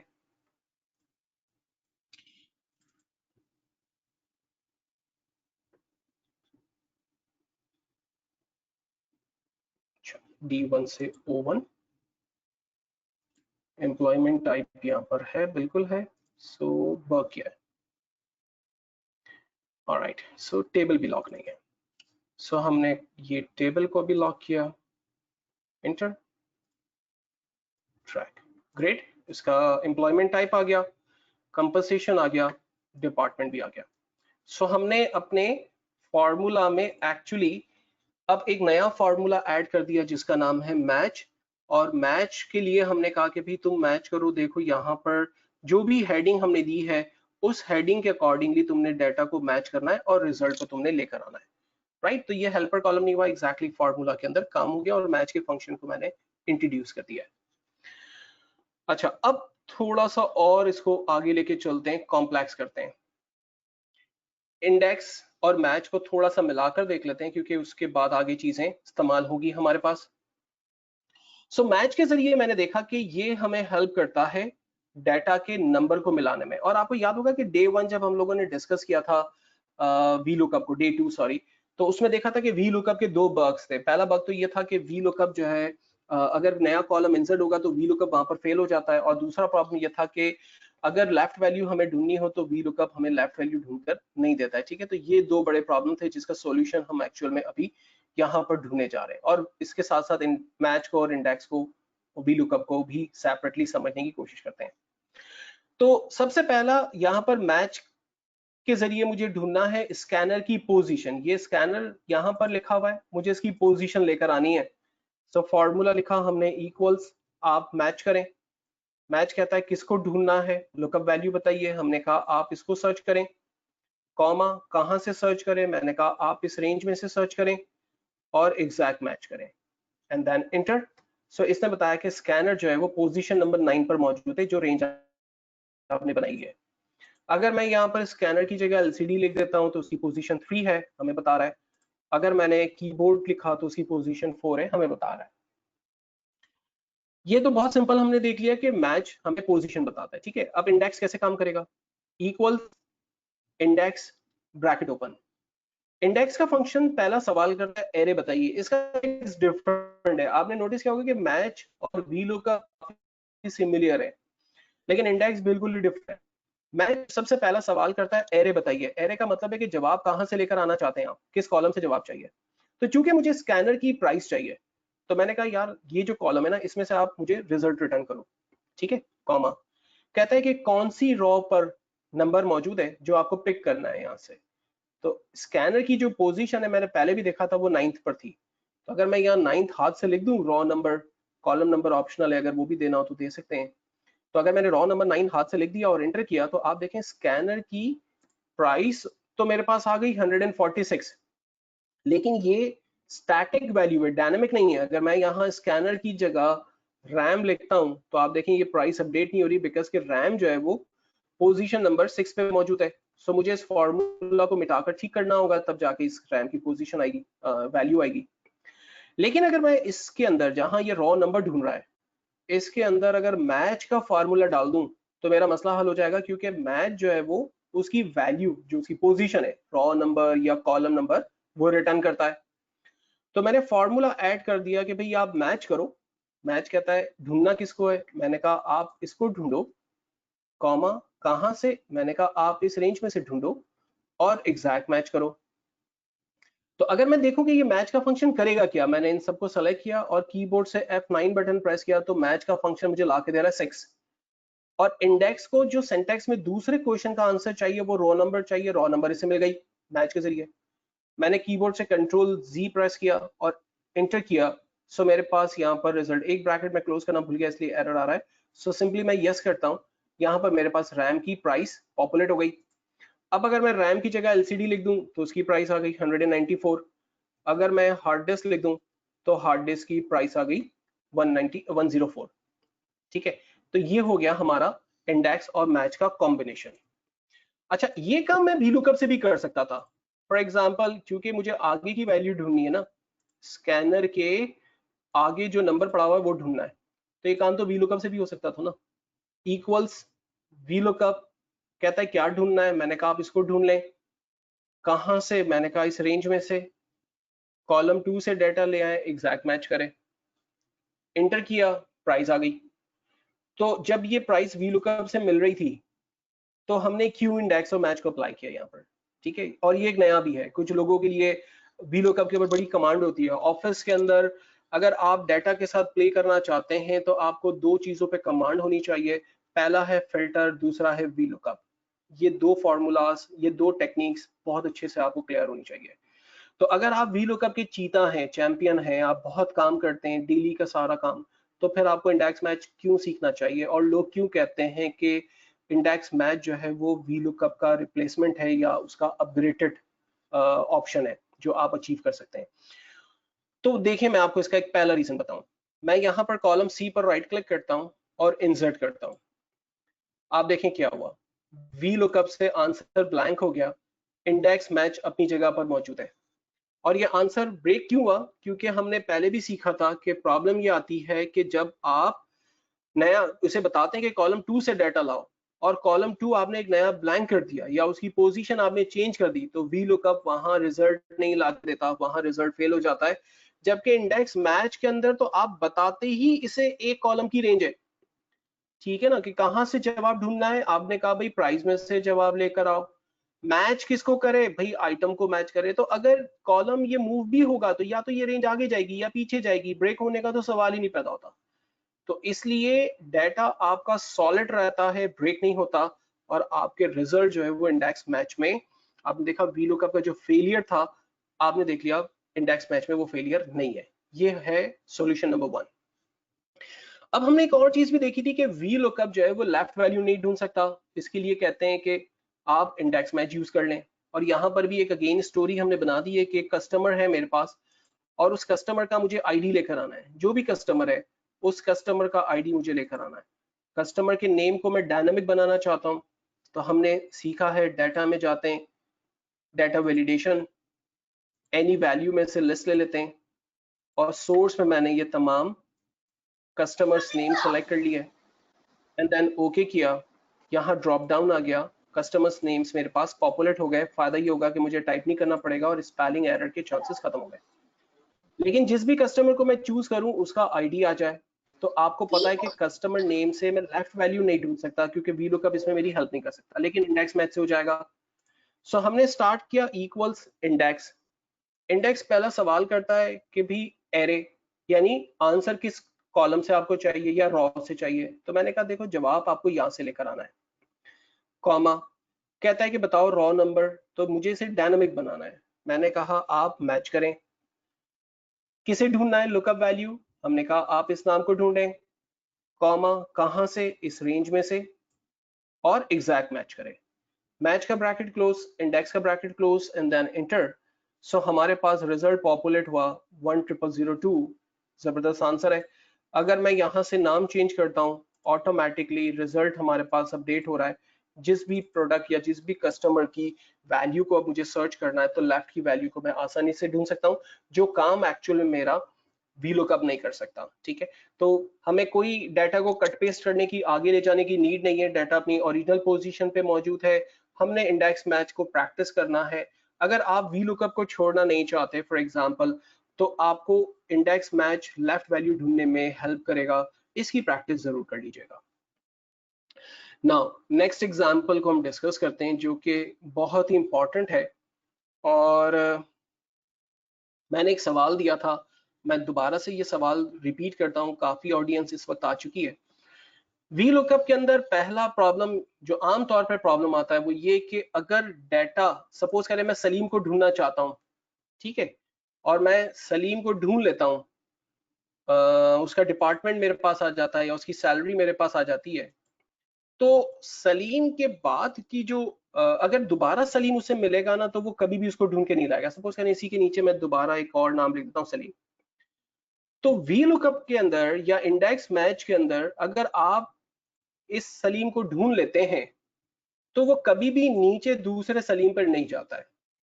ठीक है, ये दोनों में प्रॉब्लम है इंडेक्स और मैच के अंदर। तो आपके पास इसका कोई सॉल्यूशन है? आप मुझे मैसेज बॉक्स के अंदर ड्रॉप कर सकते हैं आंसर की, क्या आप लोग ऐसी सिचुएशन में आप लोग क्या करते हैं, या तो ऐसी सिचुएशन डेवलप ही नहीं होती तो माफ है आपको, ठीक है, ये सवाल ही। लेकिन अगर सपोज करें आपके पास ऐसी सिचुएशन डेवलप होती है, तो आप इसको कैसे हैंडल करते हैं? अगर आप मुझे मैसेज बॉक्स में लिख के बताएंगे तो मुझे खुशी होगी, जल्दी से।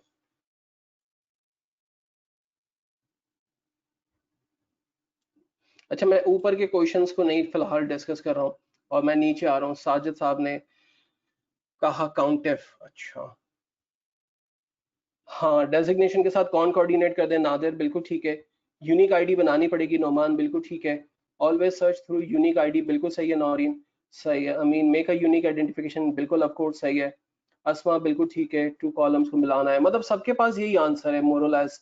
और कॉम्बो बना ले, अदनान बिल्कुल ठीक कह रहे हैं। सलीम की स्पेलिंग चेंज कर दें, अच्छा ये नया था यार, कभी कभी कुछ नई बातें याद रखने को मिलती है, तो मजा आया। ठीक है, अगर तीसरा वाला सलीम होगा तो फिर क्या करना होगा, जरा वो भी लिख दीजिएगा कि उस सलीम के लिए क्या स्पेलिंग लिखे। ठीक है, अच्छा डेट ऑफ हायरिंग के साथ, हाँ CNIC के साथ कर सकते हैं, डेट ऑफ हायरिंग के साथ। ओ शबनम का एक सवाल आ गया। अच्छा शबनम, आपका सवाल मुझे मिल गया है, मैंने पढ़ लिया था, मैं इसका जवाब आपको एंड ऑफ द टाइम तक दे दूंगा आज के सेशन में। होपफुली आपको इसका आंसर मिल जाएगा।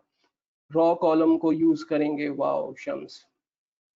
Count if to get number if, हाँ count if generate unique key, ठीक हो गया, ठीक हो गया, चलो गुड। तो इसको सॉल्व करते हैं। ठीक है, अब हम करने जा रहे हैं कुछ नए फंक्शंस, और उस नए फंक्शन के अंदर जो है वो एक आइडेंटिफिकेशन, जैसे आप सब ने कहा कि भाई मुझे एक न्यू यूनिक आईडी क्रिएट करनी पड़ेगी, उसके बगैर मैं ये नहीं कर सकता, क्योंकि या तो मुझे कौन कोऑर्डिनेट करना होगा, जैसे दोस्तों ने कहा कि यार आप डेट ऑफ हायरिंग से उसको कनेक्ट कर दें। डेट ऑफ हायरिंग से ज्यादा मेरा सजेशन होगा कि आप उसको CNIC के साथ कनेक्ट कर दें ताकि वो यूनिक हो जाए, या उसको एम्प्लॉय आईडी के साथ कनेक्ट कर दें, तो आप उसको किसी तरह से यूनिक बना दें ताकि आपकी वैल्यू जो है वो यूनिक हो जाए, राइट। तो फिलहाल अगर मेरे पास ऐसी कोई सिचुएशन नहीं है और मुझे डाटा को पॉपुलेट कराना है, तो मैं क्या कर सकता हूँ? तो ऑफ कोर्स मैं यहाँ पर दो नए कॉलम इंसर्ट करवा रहा हूँ, और मैंने हेल्पर कॉलम्स बनाने हैं। और फर्स्ट जो एक्टिविटी मैं यूज करने जा रहा हूँ, उस फॉर्मूला में जो लिखूंगा उसका नाम है काउंट, काउंट का फॉर्मूला। ठीक है, तो जिन लोगों को काउंट का फॉर्मूला पता है, ये बचपन में हमने पढ़ा होगा। 5 फंक्शंस एक्सेल के अंदर, जब भी आप कहीं से भी पढ़ते हैं, फॉर्मल ट्रेनिंग अगर आपने कहीं से की होगी, तो 5 फंक्शन सबसे पहले आपको पढ़ाए जाते हैं। एक का नाम है सम, एक का नाम है काउंट, एक का नाम है मिन, एक का नाम है मैक्स और एक का नाम है एवरेज। और अगर आप सम पढ़ते हैं तो सम के अंदर ही आपको मिल जाता है प्लस माइनस मल्टीप्लाई डिवाइड और परसेंटेज। तो ये बाकी जो 4 फंक्शन है मैं उसमें से एक फंक्शन उठा रहा हूँ जिसका नाम है काउंट। काउंट का फंक्शन जो है वो नंबर को काउंट करता है। और एक और लॉजिक होती है जिसको कहते हैं काउंट ए, काउंट आ कहलाता है या काउंट ऑल कहलाता है, जो कि एक्चुअली टेक्स्ट को गिनने में हमारी हेल्प करता है। ठीक है, तो जो इंडस्ट्री के अंदर जो ज्यादा पावरफुल फंक्शन है वो काउंट ए है, रादर देन आप काउंट को यूज करें। नॉलेज जरूर रखें।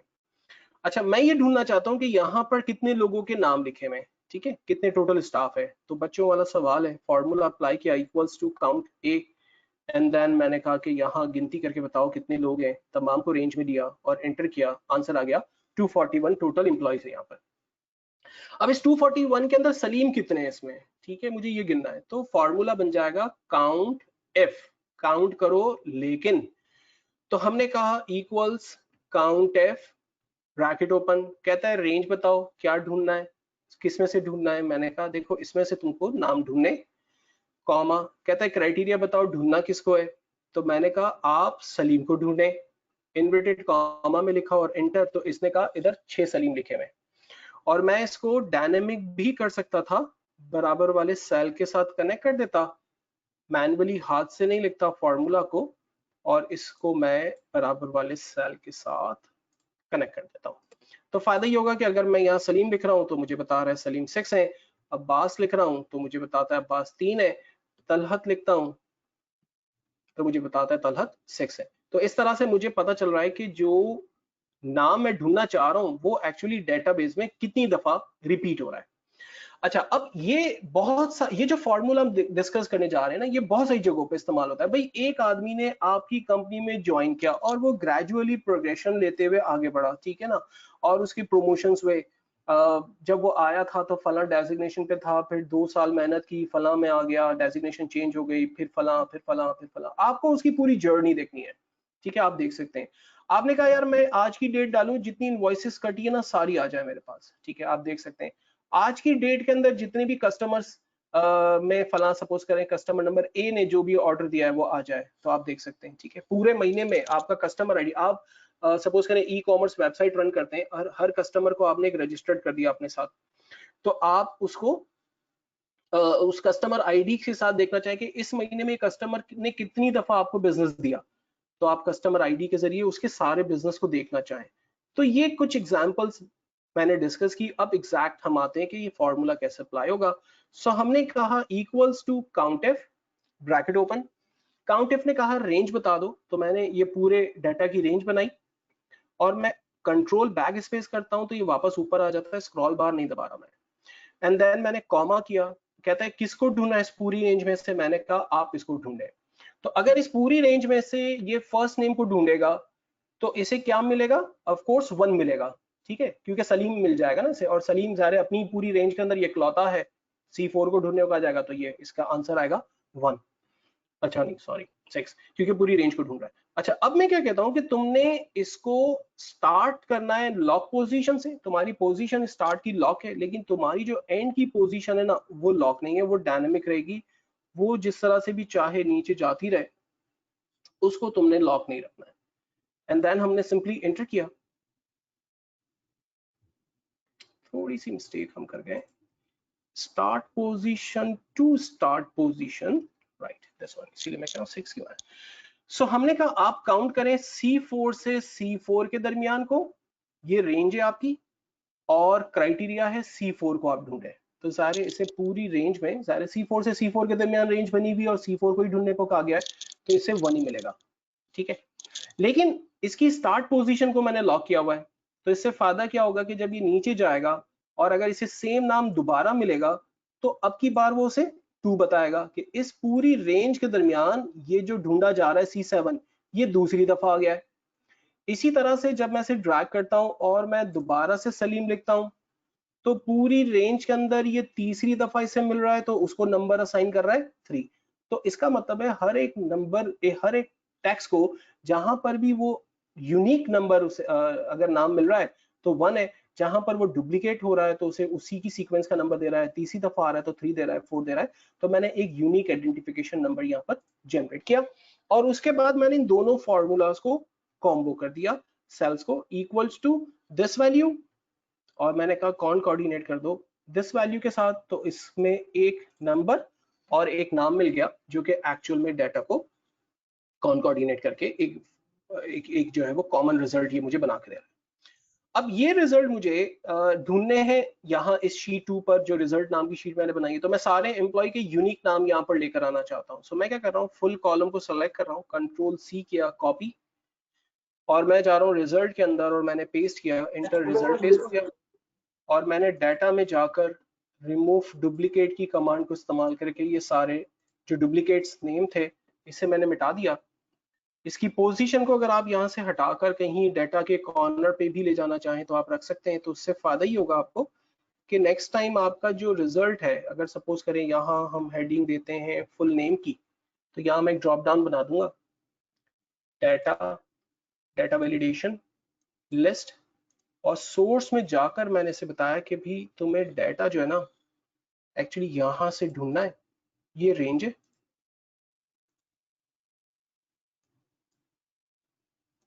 ये डाटा की रेंज है, तुम्हें ये डाटा को लेकर आना है। ओके, और वापस चले जाते हैं अपनी रेंज में, अपनी असल सेल पे, और मैं इसको ड्रॉप डाउन पे चेक करता हूं तो मेरे पास तमाम कस्टमर्स के नाम पॉपुलेट हो रहे हैं। ठीक है, अब जब मैं जिस भी कस्टमर को यहां से चूज करूं, मुझे उसकी पूरी स्टोरी जो डेटाबेस के अंदर है वो नजर आनी चाहिए। सो मैं यहाँ पर तमाम बाकी जो हेडिंग्स हैं उनको ले लेता हूँ, लाइक मुझे फुल नेम, इनकी हायर डेट, डेजिग्नेशन, ये सारी चीजें चाहिए। सो मैंने इस पूरी हेडिंग को कॉपी किया मास्टर डेटाबेस में से, रिजल्ट की शीट पे गए और इसे होम के टैब में पेस्ट के अंदर ट्रांसपोज कर दिया। सो ये सारी हेडिंग्स मेरे पास पेस्ट हो गई। ठीक है, फिलहाल तो मैं ये कर रहा हूँ कि अगर ये मेरा पहला कॉलम है, सेकंड है, थर्ड है, फोर्थ है, तो मैं इसको एक हेल्पर नंबर दे रहा हूं जो मैं आगे जाके हटा दूंगा, मैच के साथ इसको रिप्लेस कर दूंगा, लेकिन फिलहाल मैं आपकी समझाने के लिए इसे दे रहा हूं। ठीक है, अब मैं कहता हूं कि ये जो आईडी सेलेक्ट होगी, ये आईडी जितनी दफा भी यूज हो रही है उसका डाटा यहां पर पॉपुलेट होना चाहिए। ठीक है, ये बड़ा इंपॉर्टेंट होगा। अब ये कैसे होगा, सो हमने लिखा इफ एरर, अगर रिजल्ट ना मिले या ब्लैंक हो सपोज, तो डैश दिखा दे, ब्लैंक सेल दिखा दे। वी लुकअप, क्या ढूंढना है भाई आपको, हमने कहा ढूंढने से पहले, अब ढूंढना क्या है हमको, वहां पर जो शोएब लिखा हुआ है ना डेटाबेस में, वो है सपोज 1 शोएब या 2 शोएब या 3 शोएब, है ना, इस तरह से लिखा होगा। जितनी दफा वो नाम वहां रिपीट हो रहा है उसका एक यूनिक नंबर है और उसको हमने कॉम्बो में डाला हुआ है, तो हमें ढूंढना है एक्चुअल में 1 शोएब को। तो मैंने यहाँ पर एक फॉर्मूला इसके अंदर ऐड किया कॉलम्स का। कॉलम्स का फंक्शन एक्चुअली जितने कॉलम की आप रेंज बनाते हैं उतने कॉलम्स के काउंट को वो जनरेट करके देता है। अगर एक सेल की रेंज होगी, एक कॉलम की रेंज होगी तो वो 1 बताएगा, दूसरे सेल की रेंज होगी तो 2 बताएगा, तीसरे सेल की रेंज होगी तो 3 बताएगा, तो यानी कॉलम नंबर वो हमें रिटर्न करता रहेगा। तो मैंने कोई भी एक सेल इसे सेलेक्ट कर दिया और मैंने कॉलन का सिंबल दिया, तो ये A1 से शुरू हो रहा है, A1 पे खत्म हो रहा है, लेकिन जो इसका पहली स्टार्ट पोजीशन है मैंने इसे कीबोर्ड से F4 करके लॉक कर दिया ताकि इसकी जो पहली पोजीशन है वो ना हिले। मैं फार्मूला को बेशक नीचे लेके जाऊं या आगे लेके जाऊं, ऑटोमेटिकली जब नीचे जाऊं तो उसके कॉलम्स बढ़ते रहे, आगे जाता रहूं तो उसके कॉलम्स बढ़ते रहे, लेकिन उसकी नंबर्स चेंज हो, स्टार्ट पोजीशन अपनी जगह फिक्स है। तो ये मिल गया इसे कॉलम नंबर। देखना है कि कौन सा कॉलम नंबर मिला, तो मैंने आपको पहले ही बता दिया था कि आप इसको सेलेक्ट करके कीबोर्ड से F9 बटन दबाएंगे तो आपको पता चल जाएगा कि इसे मिल रहा है 1 नंबर। ठीक है, कंट्रोल Z किया। 1 नंबर के साथ मैंने कहा कि यार आप कौन कोऑर्डिनेट कर लें इस नाम को, तो अगर वहां से 1 शोएब मिला तो मैंने ये क्या बन गया पूरा नाम 1 शोएब, है ना। F9 बटन प्रेस करके दिखाता हूँ, ये देखें ये बन गया 1 शोएब।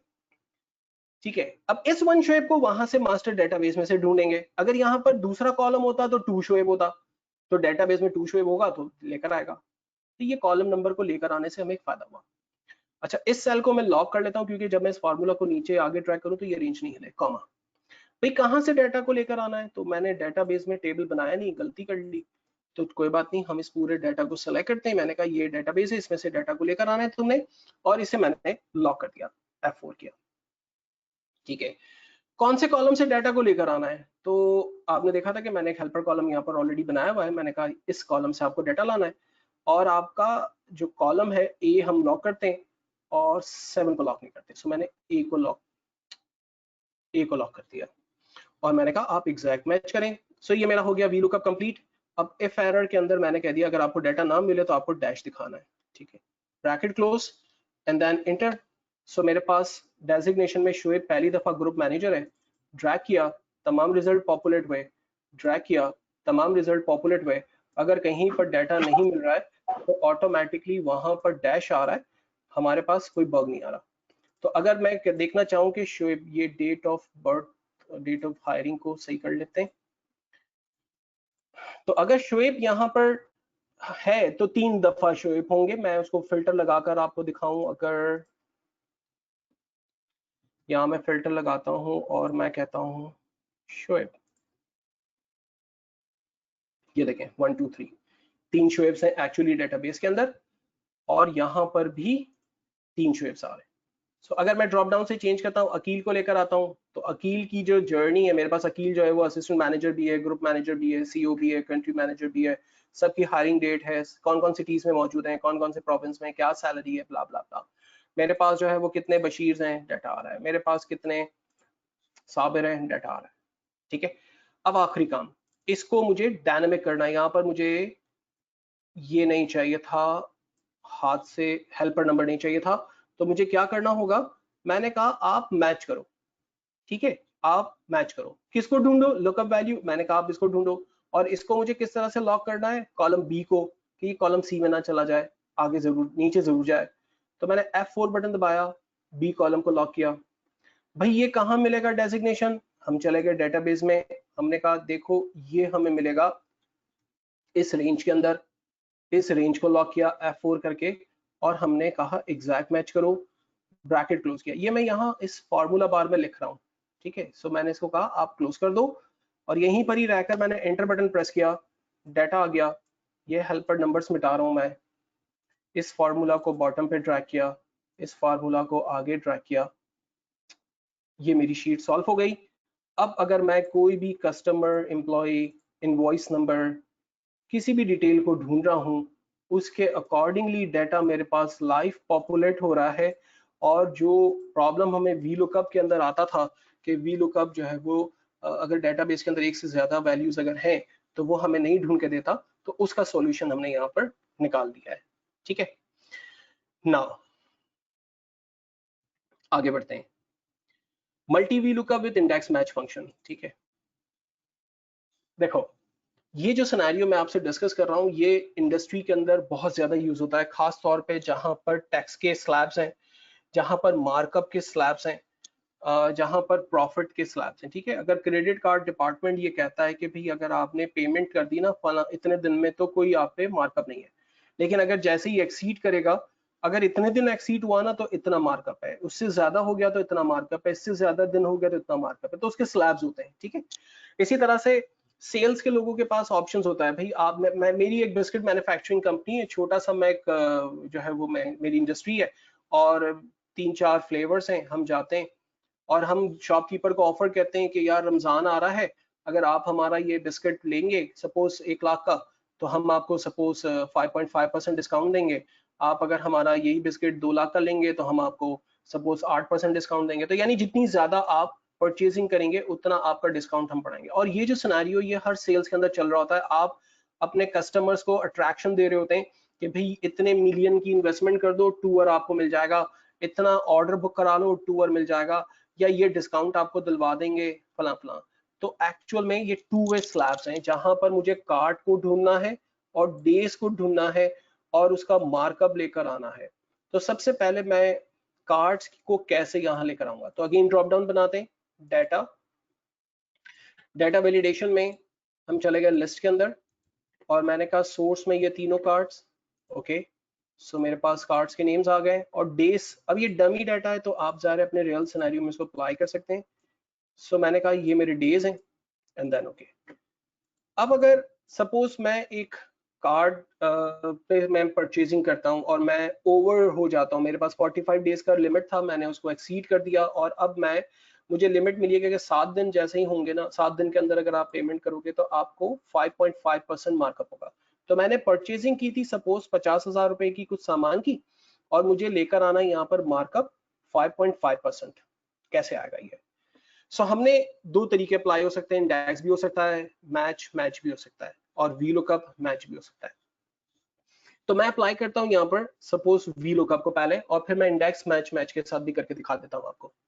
सो हमने कहा वी लुकअप ब्रैकेट ओपन, क्या ढूंढना है अब यहाँ पर? दो चीजें भाई, मुझे ढूंढना है इस सिल्वर को, ठीक हो गया, कॉमा ये सिल्वर आपको कहाँ मिलेगा भाई? मैंने कहा देखो ये डेटाबेस है, यहाँ मिल जाएगा, कॉमा। अब तीसरा सवाल है कॉलम इंडेक्स नंबर बताओ। ये चैलेंजिंग है बिकॉज कि अगर देखो सिल्वर है और 7 दिन है तो इसका मतलब है वो कॉलम 2 से डाटा लाएगा, लेकिन अगर सिल्वर में 14 डेज है तो उसको कॉलम 3 में जाना होगा। तो अगर मैंने यहाँ 2 हाथ से लिख दिया तो फंस जाएगा, 3 में नहीं जाएगा, थर्ड कॉलम पे नहीं जाएगा। तो मैंने कहा कि आप मैच करो।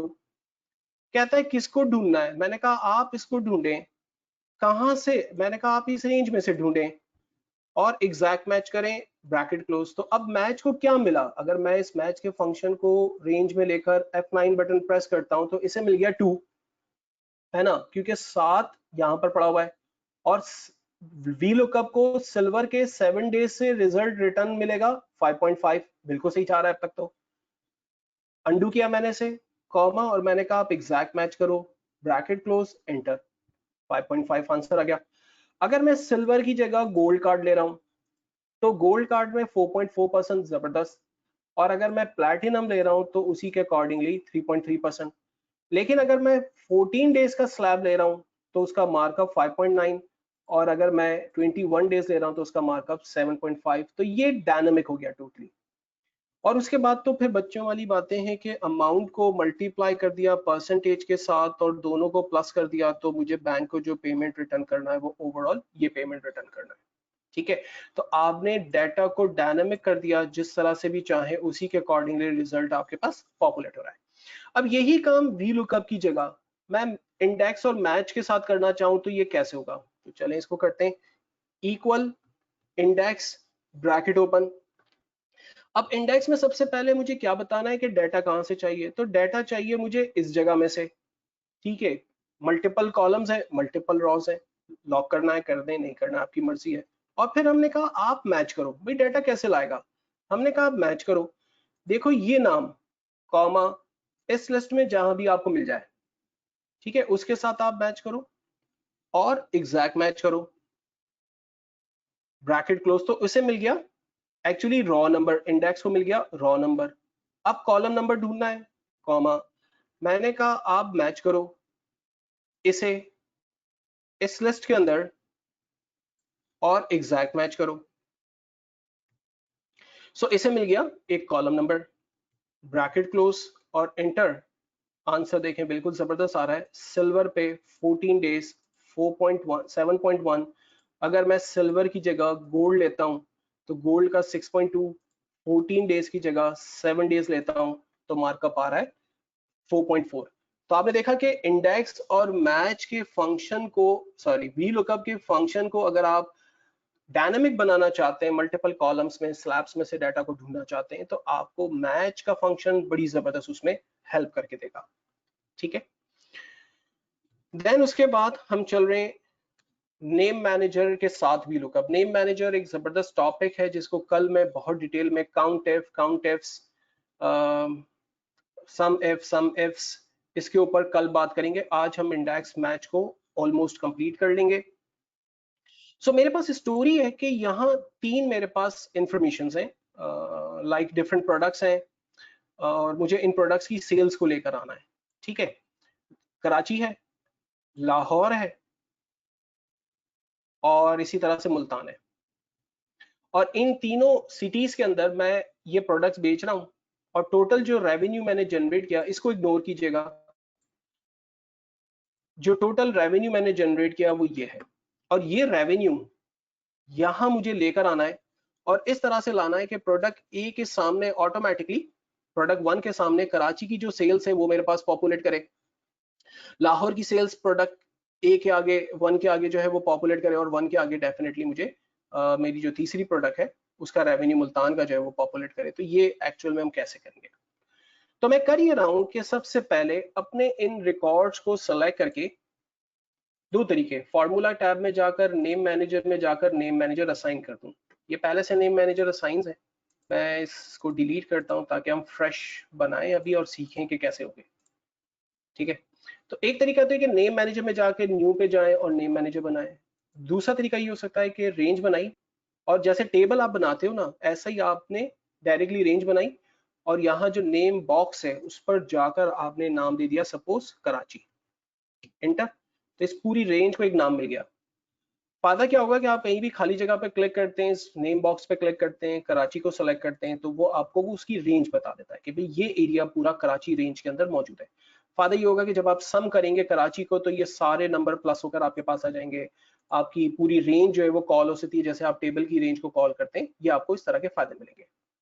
सो मैं दोबारा एक और काम करता हूँ, लाहौर की शीट पे जाता हूँ और यहाँ पर यही सारे सेल्स को सेलेक्ट, ऑर्डर को क्यों नहीं सेलेक्ट कर रहे हैं, क्योंकि जब हम वी लुकअप करेंगे तो हमें ढूंढना है प्रोडक्ट नेम को, और इसीलिए हम यहाँ ऑर्डर आईडी को रेंज में नहीं ले रहे, वरना प्रोडक्ट नेम हमें रेंज तो एक्चुअली यहाँ से बनानी होती है ना। तो वी लुकअप में टेबल स्टार्ट यहाँ से होगा, इसकी कोई वैल्यू नहीं है, इसलिए मैं इसको सेलेक्ट नहीं कर रहा।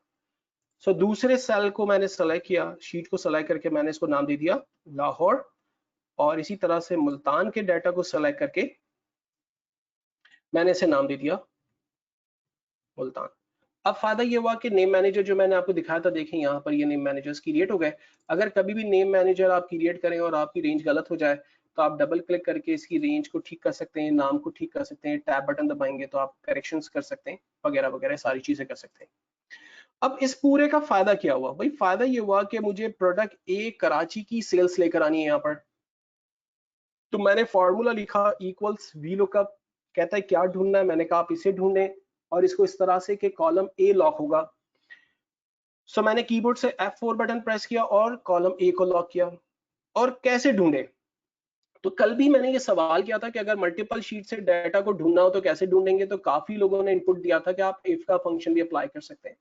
तो मैं यहाँ पर वही इफ लगाता हूं, मैंने कहा इफ देखो इस सेल की वैल्यू, और इसे मैंने लॉक किया F4 करके, अगर कराची है तो कॉमा क्या करना, ट्रू है तो क्या करना, आप कराची को ले आना। अब ये जो कराची में लिख रहा हूं ये कौन है, ये वो टेबल है, ये वो रेंज है जो मैंने कराची में नेम मैनेजर की बनाई थी, ये वो चीज है। तो मैंने टैब प्रेस किया तो इसका मतलब है कि अगर यहाँ कराची मिल गया तो ऑटोमेटिकली वो इस रेंज को लेकर आ जाएगा।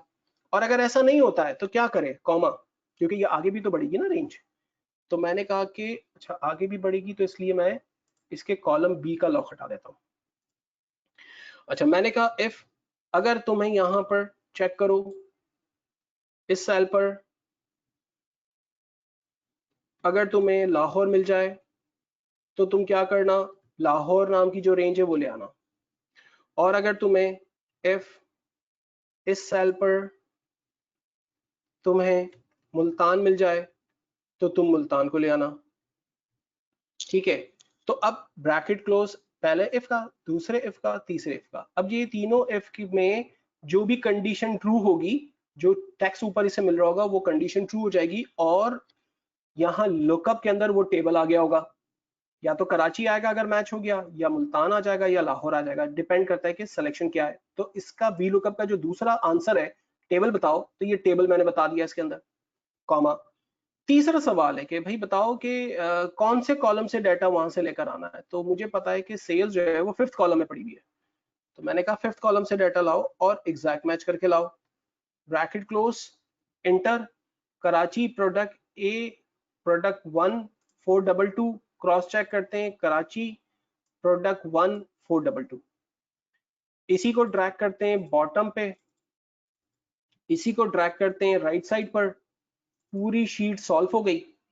और आपने देखा इसी वी लुकअप के अंदर अब की बार, पहले हम लोग कॉलम और रॉ को डायनामिक बनाने के लिए मैच का फंक्शन इस्तेमाल कर रहे थे, जबकि अब की बार मैंने इफ का फंक्शन इस्तेमाल किया टेबल को डायनामिक बनाने के लिए, और मैं चूज का फंक्शन भी इस्तेमाल कर सकता हूं इस टेबल को डायनामिक बनाने के लिए।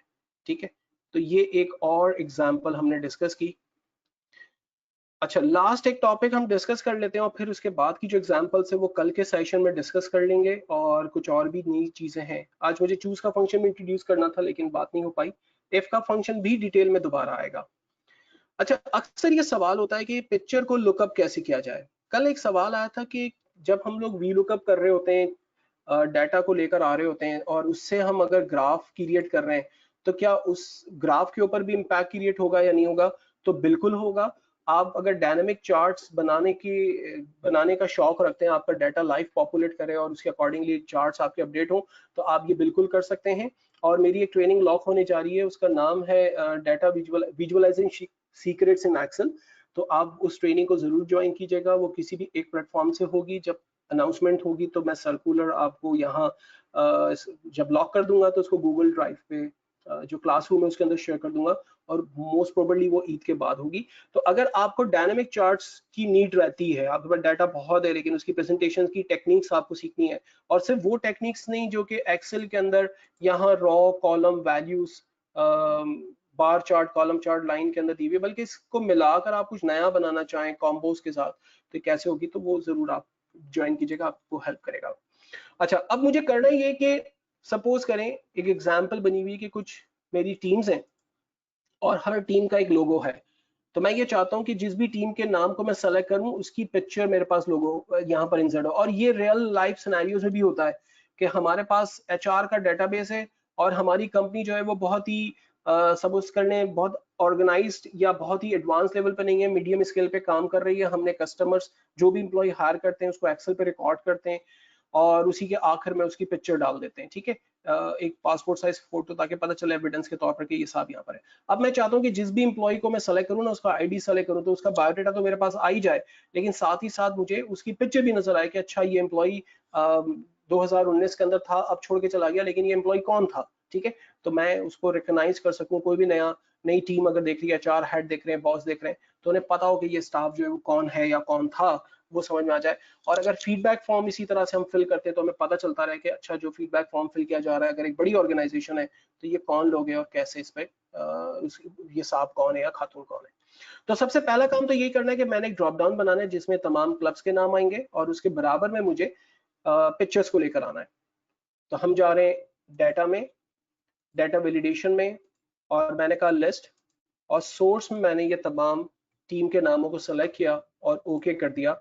सो मेरे पास एक ड्रॉप डाउन अवेलेबल हो गया जिसमें टीम के नाम आ रहे हैं। अब जब इस टीम को मैं सेलेक्ट करूं तो उसकी पिक्चर यहाँ मेरे पास पॉपुलेट करे, ठीक है। तो सपोज मैंने इस पिक्चर को कॉपी किया, कंट्रोल सी और बराबर में पेस्ट कर दिया, ऐसे आइडिया करने के लिए कि इधर ऐसे पिक्चर आ जानी चाहिए, लेकिन वो जो सेलेक्ट हो रहा है यहाँ पर, तो ये कैसे पॉसिबल होगा। तो हम जाएंगे फॉर्मूला में, नेम मैनेजर में, और मैंने न्यू पर रखकर एक फॉर्मूला क्रिएट करना है। सपोज उसका नाम रख देता हूं मैं टीम लोगो, और फॉर्मूला लिखा इक्वल्स टू इंडेक्स। अच्छा, नेम मैनेजर में आप जब भी कोई फॉर्मूला लिखेंगे ना तो उसमें आपको सिंटैक्स नजर नहीं आएगा जैसे कि एक्सेल में नजर आ रहा होता है। तो डायरेक्ट आपको पता होना चाहिए, थोड़ी सी प्रैक्टिस होनी चाहिए कि सिंटैक्स क्या है। और दूसरा ये कि यहाँ पर लेफ्ट राइट एरो को आपने नहीं चलाना है। आपने जैसे ही लेफ्ट राइट एरो चलाई तो आप देखें कुछ आपके पास लिखा हुआ आ रहा है, और उसकी वजह ये कि अगर आप स्टेटस बार में देखें तो यहाँ पॉइंट बना हुआ है, ठीक है। तो जब पॉइंट होगा ना स्टेटस बार में तो आप कुछ लिख नहीं पाएंगे, कर्सर नहीं मूव कर पाएंगे। तो आपको पहले कीबोर्ड से F2 बटन प्रेस करना होगा। आप नोटिस कीजिएगा ये पॉइंट जो है वो एडिट बन गया, और उसके बाद अब जब मैं एरो मूव कर रहा हूं तो देखेंगे मेरा एरो चलता हुआ मुझे नजर आ रहा है, और फिर मैं जो मिस्टेक्स है वो मैं करेक्ट कर सकता हूं। तो अगर आप कोई फॉर्मूला लिखते हैं और आपको करेक्शंस करनी है उसके अंदर, तो सबसे पहला ख्याल ये रखना है कि आपने F2 बटन दबाना है, नीचे स्टेटस बार को क्रॉस चेक करना है कि ये एडिट मोड पे चला गया, देन उसके बाद आपने काम करना है। अच्छा, ये इंडेक्स सबसे पहला सवाल क्या होता है, अभी सिंटैक्स हमने पढ़ा था कि भाई जवाब किस कॉलम से चाहिए। तो मुझे जवाब जो है वो एक्चुअली ये लोगो चाहिए। अब लोगो जो है ना वो एक्चुअल में पिक्चर है तो वो सेलेक्ट नहीं हो सकती, लेकिन ये लोगो एक सेल पे मौजूद है। तो जब मैं उस सेल को कॉल करा लूंगा तो उस सेल पे रखा हुआ जो भी ऑब्जेक्ट होगा वो ऑटोमेटिकली कॉल हो जाएगा। तो मैंने यहाँ पर इन तमाम सेल्स को सेलेक्ट किया जिसके ऊपर एक्चुअल में पिक्चर्स मौजूद है, कॉमा। अब ये कैसे लेकर आएगा इस पिक्चर को, ठीक है। तो हमने कहा भाई आप मैच करो, ब्रैकेट ओपन। कहते हैं किसको ढूंढना है, मैच में पहला सवाल था लुकअप वैल्यू, क्या ढूंढना है। मैंने कहा आप इस टीम को ढूंढो, नाम को, कॉमा। ये कहां से मिलेगा, मैंने कहा ये नाम आपको इस लिस्ट में मिलेगा, कॉमा, एग्जैक्ट मैच करो, मैच का ब्रैकेट क्लोज, इंडेक्स का bracket close, and then okay. So ये टीम लोगों के नाम से एक मेरा वेरिएबल क्रिएट हो गया, एंड देन ओके। सो ये मेरे पास एक लोगो आ गया, वेरिएबल क्रिएट हो चुका बैकएंड पे। अब उसको इसके साथ कनेक्ट कैसे करेंगे, डायनामिक कैसे करेंगे? तो जो पिक्चर मैंने यहाँ पर कॉपी पेस्ट की थी, उस पिक्चर के फॉर्मूला बार पे जाकर मैं लिखूंगा इक्वल्स, और जो मेरा टीम लोगो के नाम से वेरिएबल था, जैसे ही मैंने वो टाइप किया मेरे पास ऑप्शन आ गया, मैंने टैब बटन प्रेस करके उसको ऑटो कंप्लीट किया, एंटर बटन प्रेस किया, उस टीम का लोगो मेरे पास यहाँ पॉपुलेट हो रहा है। अब अगर मैं इस ड्रॉप डाउन से नाम को चेंज कर रहा हूँ, ऑटोमेटिकली मेरे पास उसके लोगो चेंज हो रहे हैं। तो ये एक बेस्ट मेथड हो सकता है कि जब आप पिक्चर्स को लेकर आना चाहें, आप सर्कुलर्स को लेकर आते हैं, हर बैंक जो है वो सर्कुलर इशू करती है, हर कंपनी सर्कुलर इशू करती है, आप चाहते हैं सर्कुलर का आईडी में टाइप कर दूं, वो पिक्चर सामने आ जाए कि इसका सर्कुलर नंबर क्या था, ठीक है। तो इन तमाम सिनेरियोस के अंदर आपको पिक्चर को लुकअप करने की टेक्निक्स हमने यहाँ पर डिस्कस की है। लास्ट एक सवाल जो मेरे पास आया था शबनम का, उनका मैं आंसर दे रहा हूँ, और अगर उसके बाद कोई क्वेश्चन है तो मैं मैसेज बॉक्स में चेक कर लेता हूँ। मीनवाइल अगर किसी के पास सवाल है तो आप ड्रॉप कर सकते हैं मैसेज बॉक्स के अंदर, और फिर हम क्वेश्चन आंसर्स को देखेंगे। तो शबनम, जो आपने सवाल किया था और जो मेरी समझ में आया उससे रिलेट में काम करके बता रहा हूँ, अगर आपको उसमें सॉल्यूशन मिल जाता है तो बेस्ट है, अदरवाइज आप मुझे दोबारा से भी बता सकते हैं। सो आपने सवाल किया था कि स्लैब्स बनाकर आपको सेग्रीगेट करना है डाटा को अलग अलग, ठीक है, और स्लैब्स आपने दिखाए थे 1 लाख से 2 लाख, 2 लाख से 3 लाख, 3 लाख से 4 लाख के, ठीक है। तो यहाँ मैंने वैसी एक छोटी सी एग्जांपल बनाई है। सारे पेरोल की शीट एक बड़ी सी शीट होती है, उसको मैंने थोड़ा सा समझाने के लिए छोटा कर दिया ताकि जो क्वेश्चन है उसी के ऊपर हम बात करें, लेफ्ट राइट ना हो जाए। तो मेरे पास तमाम यूनिक कस्टमर्स के नाम है और जिनकी सैलरी मैंने यहाँ पर डिफाइन की हुई है, और ये एक्स नंबर है, 15,000 से शायद मैंने ये नंबर लिया है मिनिमम, और मैंने तकरीबन 15 लाख तक की सैलरीज दी हुई है, ठीक है। तो सबसे पहला काम हम करते हैं यह है कि इंसर्ट में जाकर डाटा को टेबल में, पिवट टेबल में कन्वर्ट करते हैं और ओके करते हैं। और पिवट में कन्वर्ट करने के बाद हमारे पास जो लेफ्ट साइड पे पिवट्स की विंडो आ रही है, फील्ड्स आ रही है, उसमें से सैलरी की फील्ड को मैं ड्रैग एंड ड्रॉप करता हूँ पहली दफा रॉ के अंदर। तो जितने भी मेरे पास सैलरीज हैं वो यहाँ पर पॉपुलेट हो गई। इन पर राइट क्लिक किया, ग्रुप के ऑप्शन में गए, और चूंकि मुझे स्लैब बनाने हैं तो मैंने कहा कि स्टार्ट करें सपोज 0 से 1 लाख तक, फिर 1 से 2, 2 से 3, 3 से 4, इस तरह से। तो मेरी जो मिनिमम सैलरी थी वो यहाँ आ रही थी, मैंने कहा कि नहीं 0 से स्टार्ट करो। मेरी जो मैक्सिमम सैलरी है वो 14,94,138 है, 14,94,138। और चूंकि मुझे 1 लाख वाले स्लैब्स बनाने तो मैंने 1 लाख वाले स्लैब्स बना दिए और ओके कर दिया। यहाँ पर देखें मेरे पास स्लैब्स पॉपुलेट हो गए, ठीक है। अब इन स्लैब्स के अंदर कितने कितने लोग हैं, तो अगर मैं सैलरी को दोबारा वैल्यू के अंदर डाल दूं तो मुझे पता चल जाएगा कि 0 से 99,000 तक की जो सैलरीज हैं उसमें 9 लोग एग्जिस्ट करते हैं, 1 लाख से 1,99,000 में 12 लोग एग्जिस्ट करते हैं, 2 लाख से 3 लाख में 6 लोग एग्जिस्ट करते हैं। लेकिन ये कौन लोग हैं, ठीक है। अगर मुझे 1 से 99,000 तक के जो 9 लोग हैं वो एक अलग शीट पे देखना है, जैसे जो आपने कहा था सेग्रीगेट करना है, और 1 लाख से 2 लाख वाले अलग शीट पे देखते हैं जिसमें 12 लोग आने चाहिए, फिर 2 लाख से 3 लाख में 6 लोग आने चाहिए। तो ये कैसे होगा? तो अब हम क्या करेंगे, इस रॉ को लेकर मैं फिल्टर में डाल दूंगा, ठीक है। और फिल्टर में डालने के बाद यहाँ मैं अगर फिल्टर के ड्रॉप डाउन पे क्लिक करूँ तो मेरा जो स्लैब बना हुआ था वो बिल्कुल सही यहाँ पर बना हुआ है, इसमें कोई चेंजिंग्स नहीं आई। और मैंने, मेरी जो टोटल स्टाफ है वो 95 है।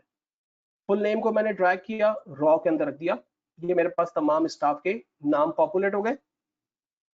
उसके बाद मैं जा रहा हूँ एनालाइज के टैब के अंदर, ऑप्शंस के अंदर, शो रिपोर्ट फिल्टर पेज के अंदर, और सैलरी के जो स्लैब्स बने हुए उसके अकॉर्डिंगली मुझे इनको ब्रेक करना है। ओके कर दिया, ये स्लैब ऑलरेडी मौजूद है, ओके किया, ये डाटा मेरे पास ब्रेक हो गया। 0 से 9 तक के लोग मेरे पास यहाँ पर आ गए, ये जो 9 लोग थे ये देखें यहाँ पर आ गए। एक गलती और कर दी कि अगर मैं सैलरी भी डाल देता ना तो अच्छा हो जाता, तो कर लेते हैं जल्दी से इसको भी, ठीक है। तो मैं यहाँ ये सारी शीट्स को फिलहाल जल्दी से फारिग कर रहा हूँ, और मैं कहता हूँ कि मुझे इनकी सैलरीज भी दिखाओ कि ये जो भी बंदे हैं इनकी सैलरी कितनी है। तो ये आ गई सैलरी,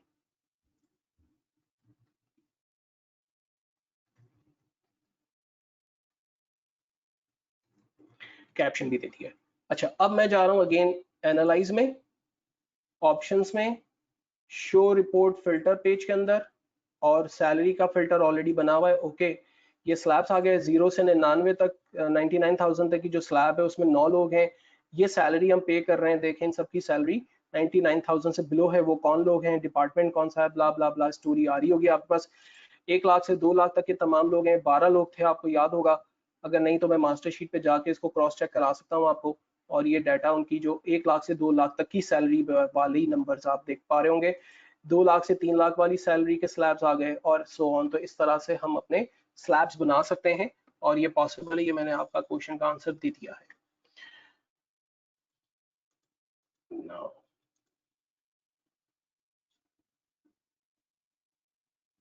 अच्छा शान, आपने पूछा कि difference between match and V lookup. तो V lookup always give you the answer. जैसे आपने कहा कि मुझे हार्ड डिस्क की प्राइस ढूंढनी है, मुझे एम्प्लॉय आईडी 1001 किसका है तो उसका नाम ले आओ तो इरफान ले आएगा, उसकी सैलरी कितनी है तो 5000 सैलरी ले आएगा। तो आपको we lookup always answer return करता है जो सेल पे मौजूद होती है, जबकि मैच आपको ऑलवेज उस सेल की जो पोजीशन है वो आपको रिटर्न करेगा। जैसे आपने देखा कि मैच ने बताया कि ये कॉलम 1 से पर पड़ा हुआ है, ये कॉलम 2 पे पड़ा हुआ है, तो वो 1 2 3 4 करके इस तरह से कॉलम या रॉ के नंबर दे रहा होता है। ठीक है, share the link of the training material. Sir सारा मटेरियल मैं दोबारा रिपीट कर देता हूँ, काइंडली गूगल क्लासरूम को चेक जरूर कर लें। उस पे पिछली दोनों वीडियोस, दोनों क्लास का रिसोर्स मटेरियल मौजूद है। आज की वीडियो अभी मेरे ख्याल है 1 घंटे में अपलोड हो जाएगी और रिसोर्स मटेरियल सुबह अपलोड हो जाएगा। तो आपको सारी चीजें वहीं से मिलेगी। गूगल क्लासरूम को फ्रीक्वेंटली चेक करें। आपके जहन में कोई भी सवाल आता है उस पर डाल दें, सक्सेस स्टोरी को वहां पर डाल दें, आपको सारी चीजें मिल जाएगी। सज्जाद साहब super, thank you. What about if slab is variable other than fixed? तो आप थोड़ा सा और बताएं, स्लैब जो है वो वेरिएबल में कैसे हो सकती है? क्योंकि स्लैब तो स्लैब होती है ना, वो वेरिएबल। अगर आप मुझे थोड़ा सा क्लियर करें अदनान, कि आपको बिजनेस देखना है सपोज 1 लाख से 5 लाख तक का, और 5 लाख से 3 लाख 8 लाख तक का, और 8 लाख से 13 लाख तक का। ठीक है, अगर आपको इस तरह से बनाना है तो फिर आपको एक्सेल का फॉर्मूला एक यूज करना होता है, उसका नाम है, उसका एक नाम है, वो पेवेट से नहीं होगा, क्योंकि पेवेट जो है ना आपको एक फिक्स्ड ऑप्शन दे रहा होता है कि भाई बताओ कितने वाली स्लैब बनानी है, तो लाख वाली स्लैब बनानी है तो वो ऑलवेज लाख वाली स्लैब बना देता है। ठीक है, तो ये नहीं हो सकता। अच्छा जी, बुकमार्क्स एंड हाइपरलिंक, मुराद साहब मैं नोट कर लेता हूँ, बुकमार्क और हाइपरलिंक का मैं आपको बता दूंगा। आज नहीं बता रहा क्योंकि मेरे पास अभी थोड़ा टाइम शॉर्ट है, कल और परसों टाइम अच्छा हो जाएगा। बुकमार्क्स एंड हाइपरलिंक, ठीक है, मैंने नोट कर लिया। शान साहब, जस्ट लाइक टेक्स्ट लैब। अच्छा, जस्ट लाइक टेक्स्ट। अच्छा देखो अदनान, बिल्कुल सही है। अगर आपके वेरिएबल्स फिक्स नहीं है और आपके डायनेमिक्स हैं, आप शायद पेवेट से बात नहीं करते, मैं समझा पेवेट से बात कर रहे हैं, तो फिर तो हमने जो एग्जांपल अभी थोड़ी देर पढ़ी ना इंडेक्स मैच में, तो वो वाली एग्जांपल को रिपीट देख लीजिएगा। अगर फिर क्वेश्चन रहता हो तो मुझे जरूर बता दीजिएगा। ग्रेट, तो और कोई लुक, एच लुक का भी पढ़ना है? अच्छा जी, एच लुक का भी पढ़ा देते हैं जी आपको कल। चलिए जी, Mohammad Ali, if you have one.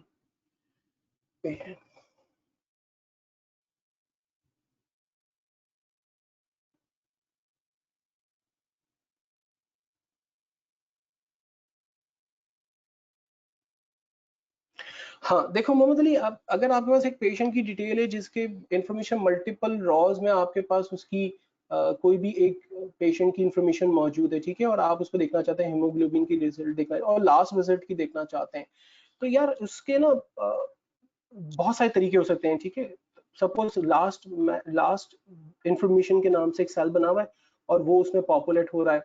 ठीक है, वी लुकअप ऑलवेज आपको लास्ट सेल में आपको रिटर्न करेगा। तो यस, आप इंडेक्स मैच के साथ भी कर सकते हैं और वी लुकअप के साथ भी कर सकते हैं, ये पॉसिबल है, जरूर बिल्कुल कर सकते हैं। What is the difference criteria micro modular in BBA? यार अमीन, एक्चुअली माइक्रो जो है ना एक जर्नल टर्म है और VBA stands for visual basic application. तो आप जो Alt F11 करते हैं, जैसे हम लोग एक्सेल में जाते हैं और ये विजुअल बेसिक पे क्लिक करते हैं और ये जो स्क्रीन खुलती है व्हाइट वाली, ये स्क्रीन कहलाती है VBA।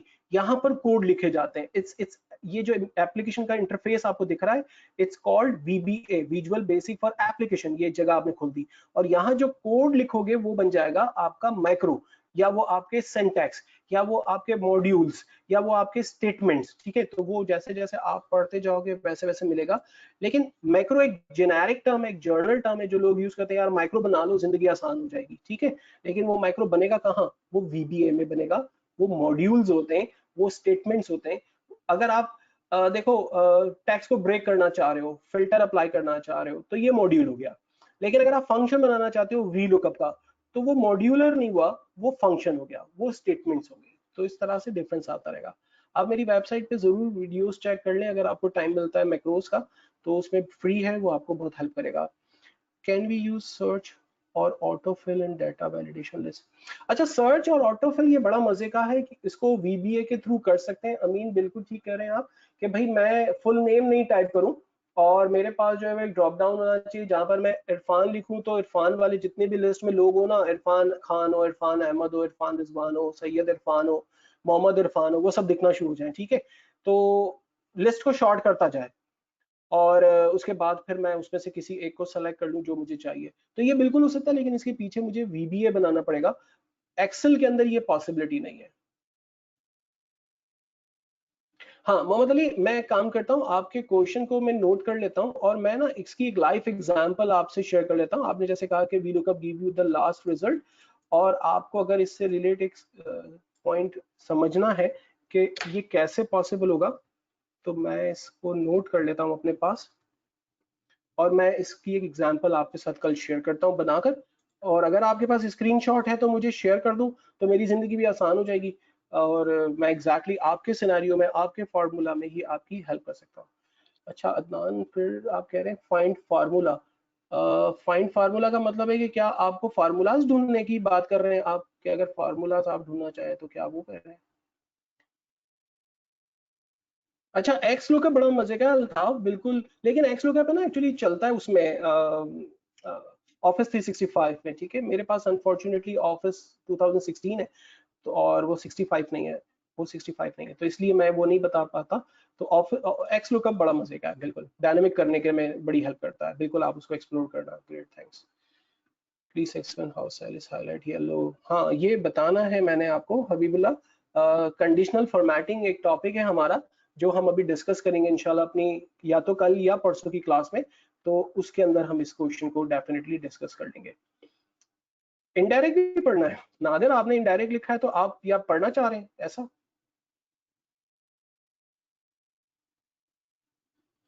अगर इनडायरेक्ट पढ़ना चाह रहे हैं तो मैं एक एग्जांपल शेयर कर लूंगा। मैंने अभी फाइनेंशियल मॉडलिंग के अंदर इनडायरेक्ट पढ़ाया था, ऑफसेट पढ़ाया था, तो मैं किसी एक को यूज करते हुए आपके क्वेश्चन का आंसर कर देता हूँ। Right, great, thank you very much, God bless you all, take care, अल्लाह हाफिज।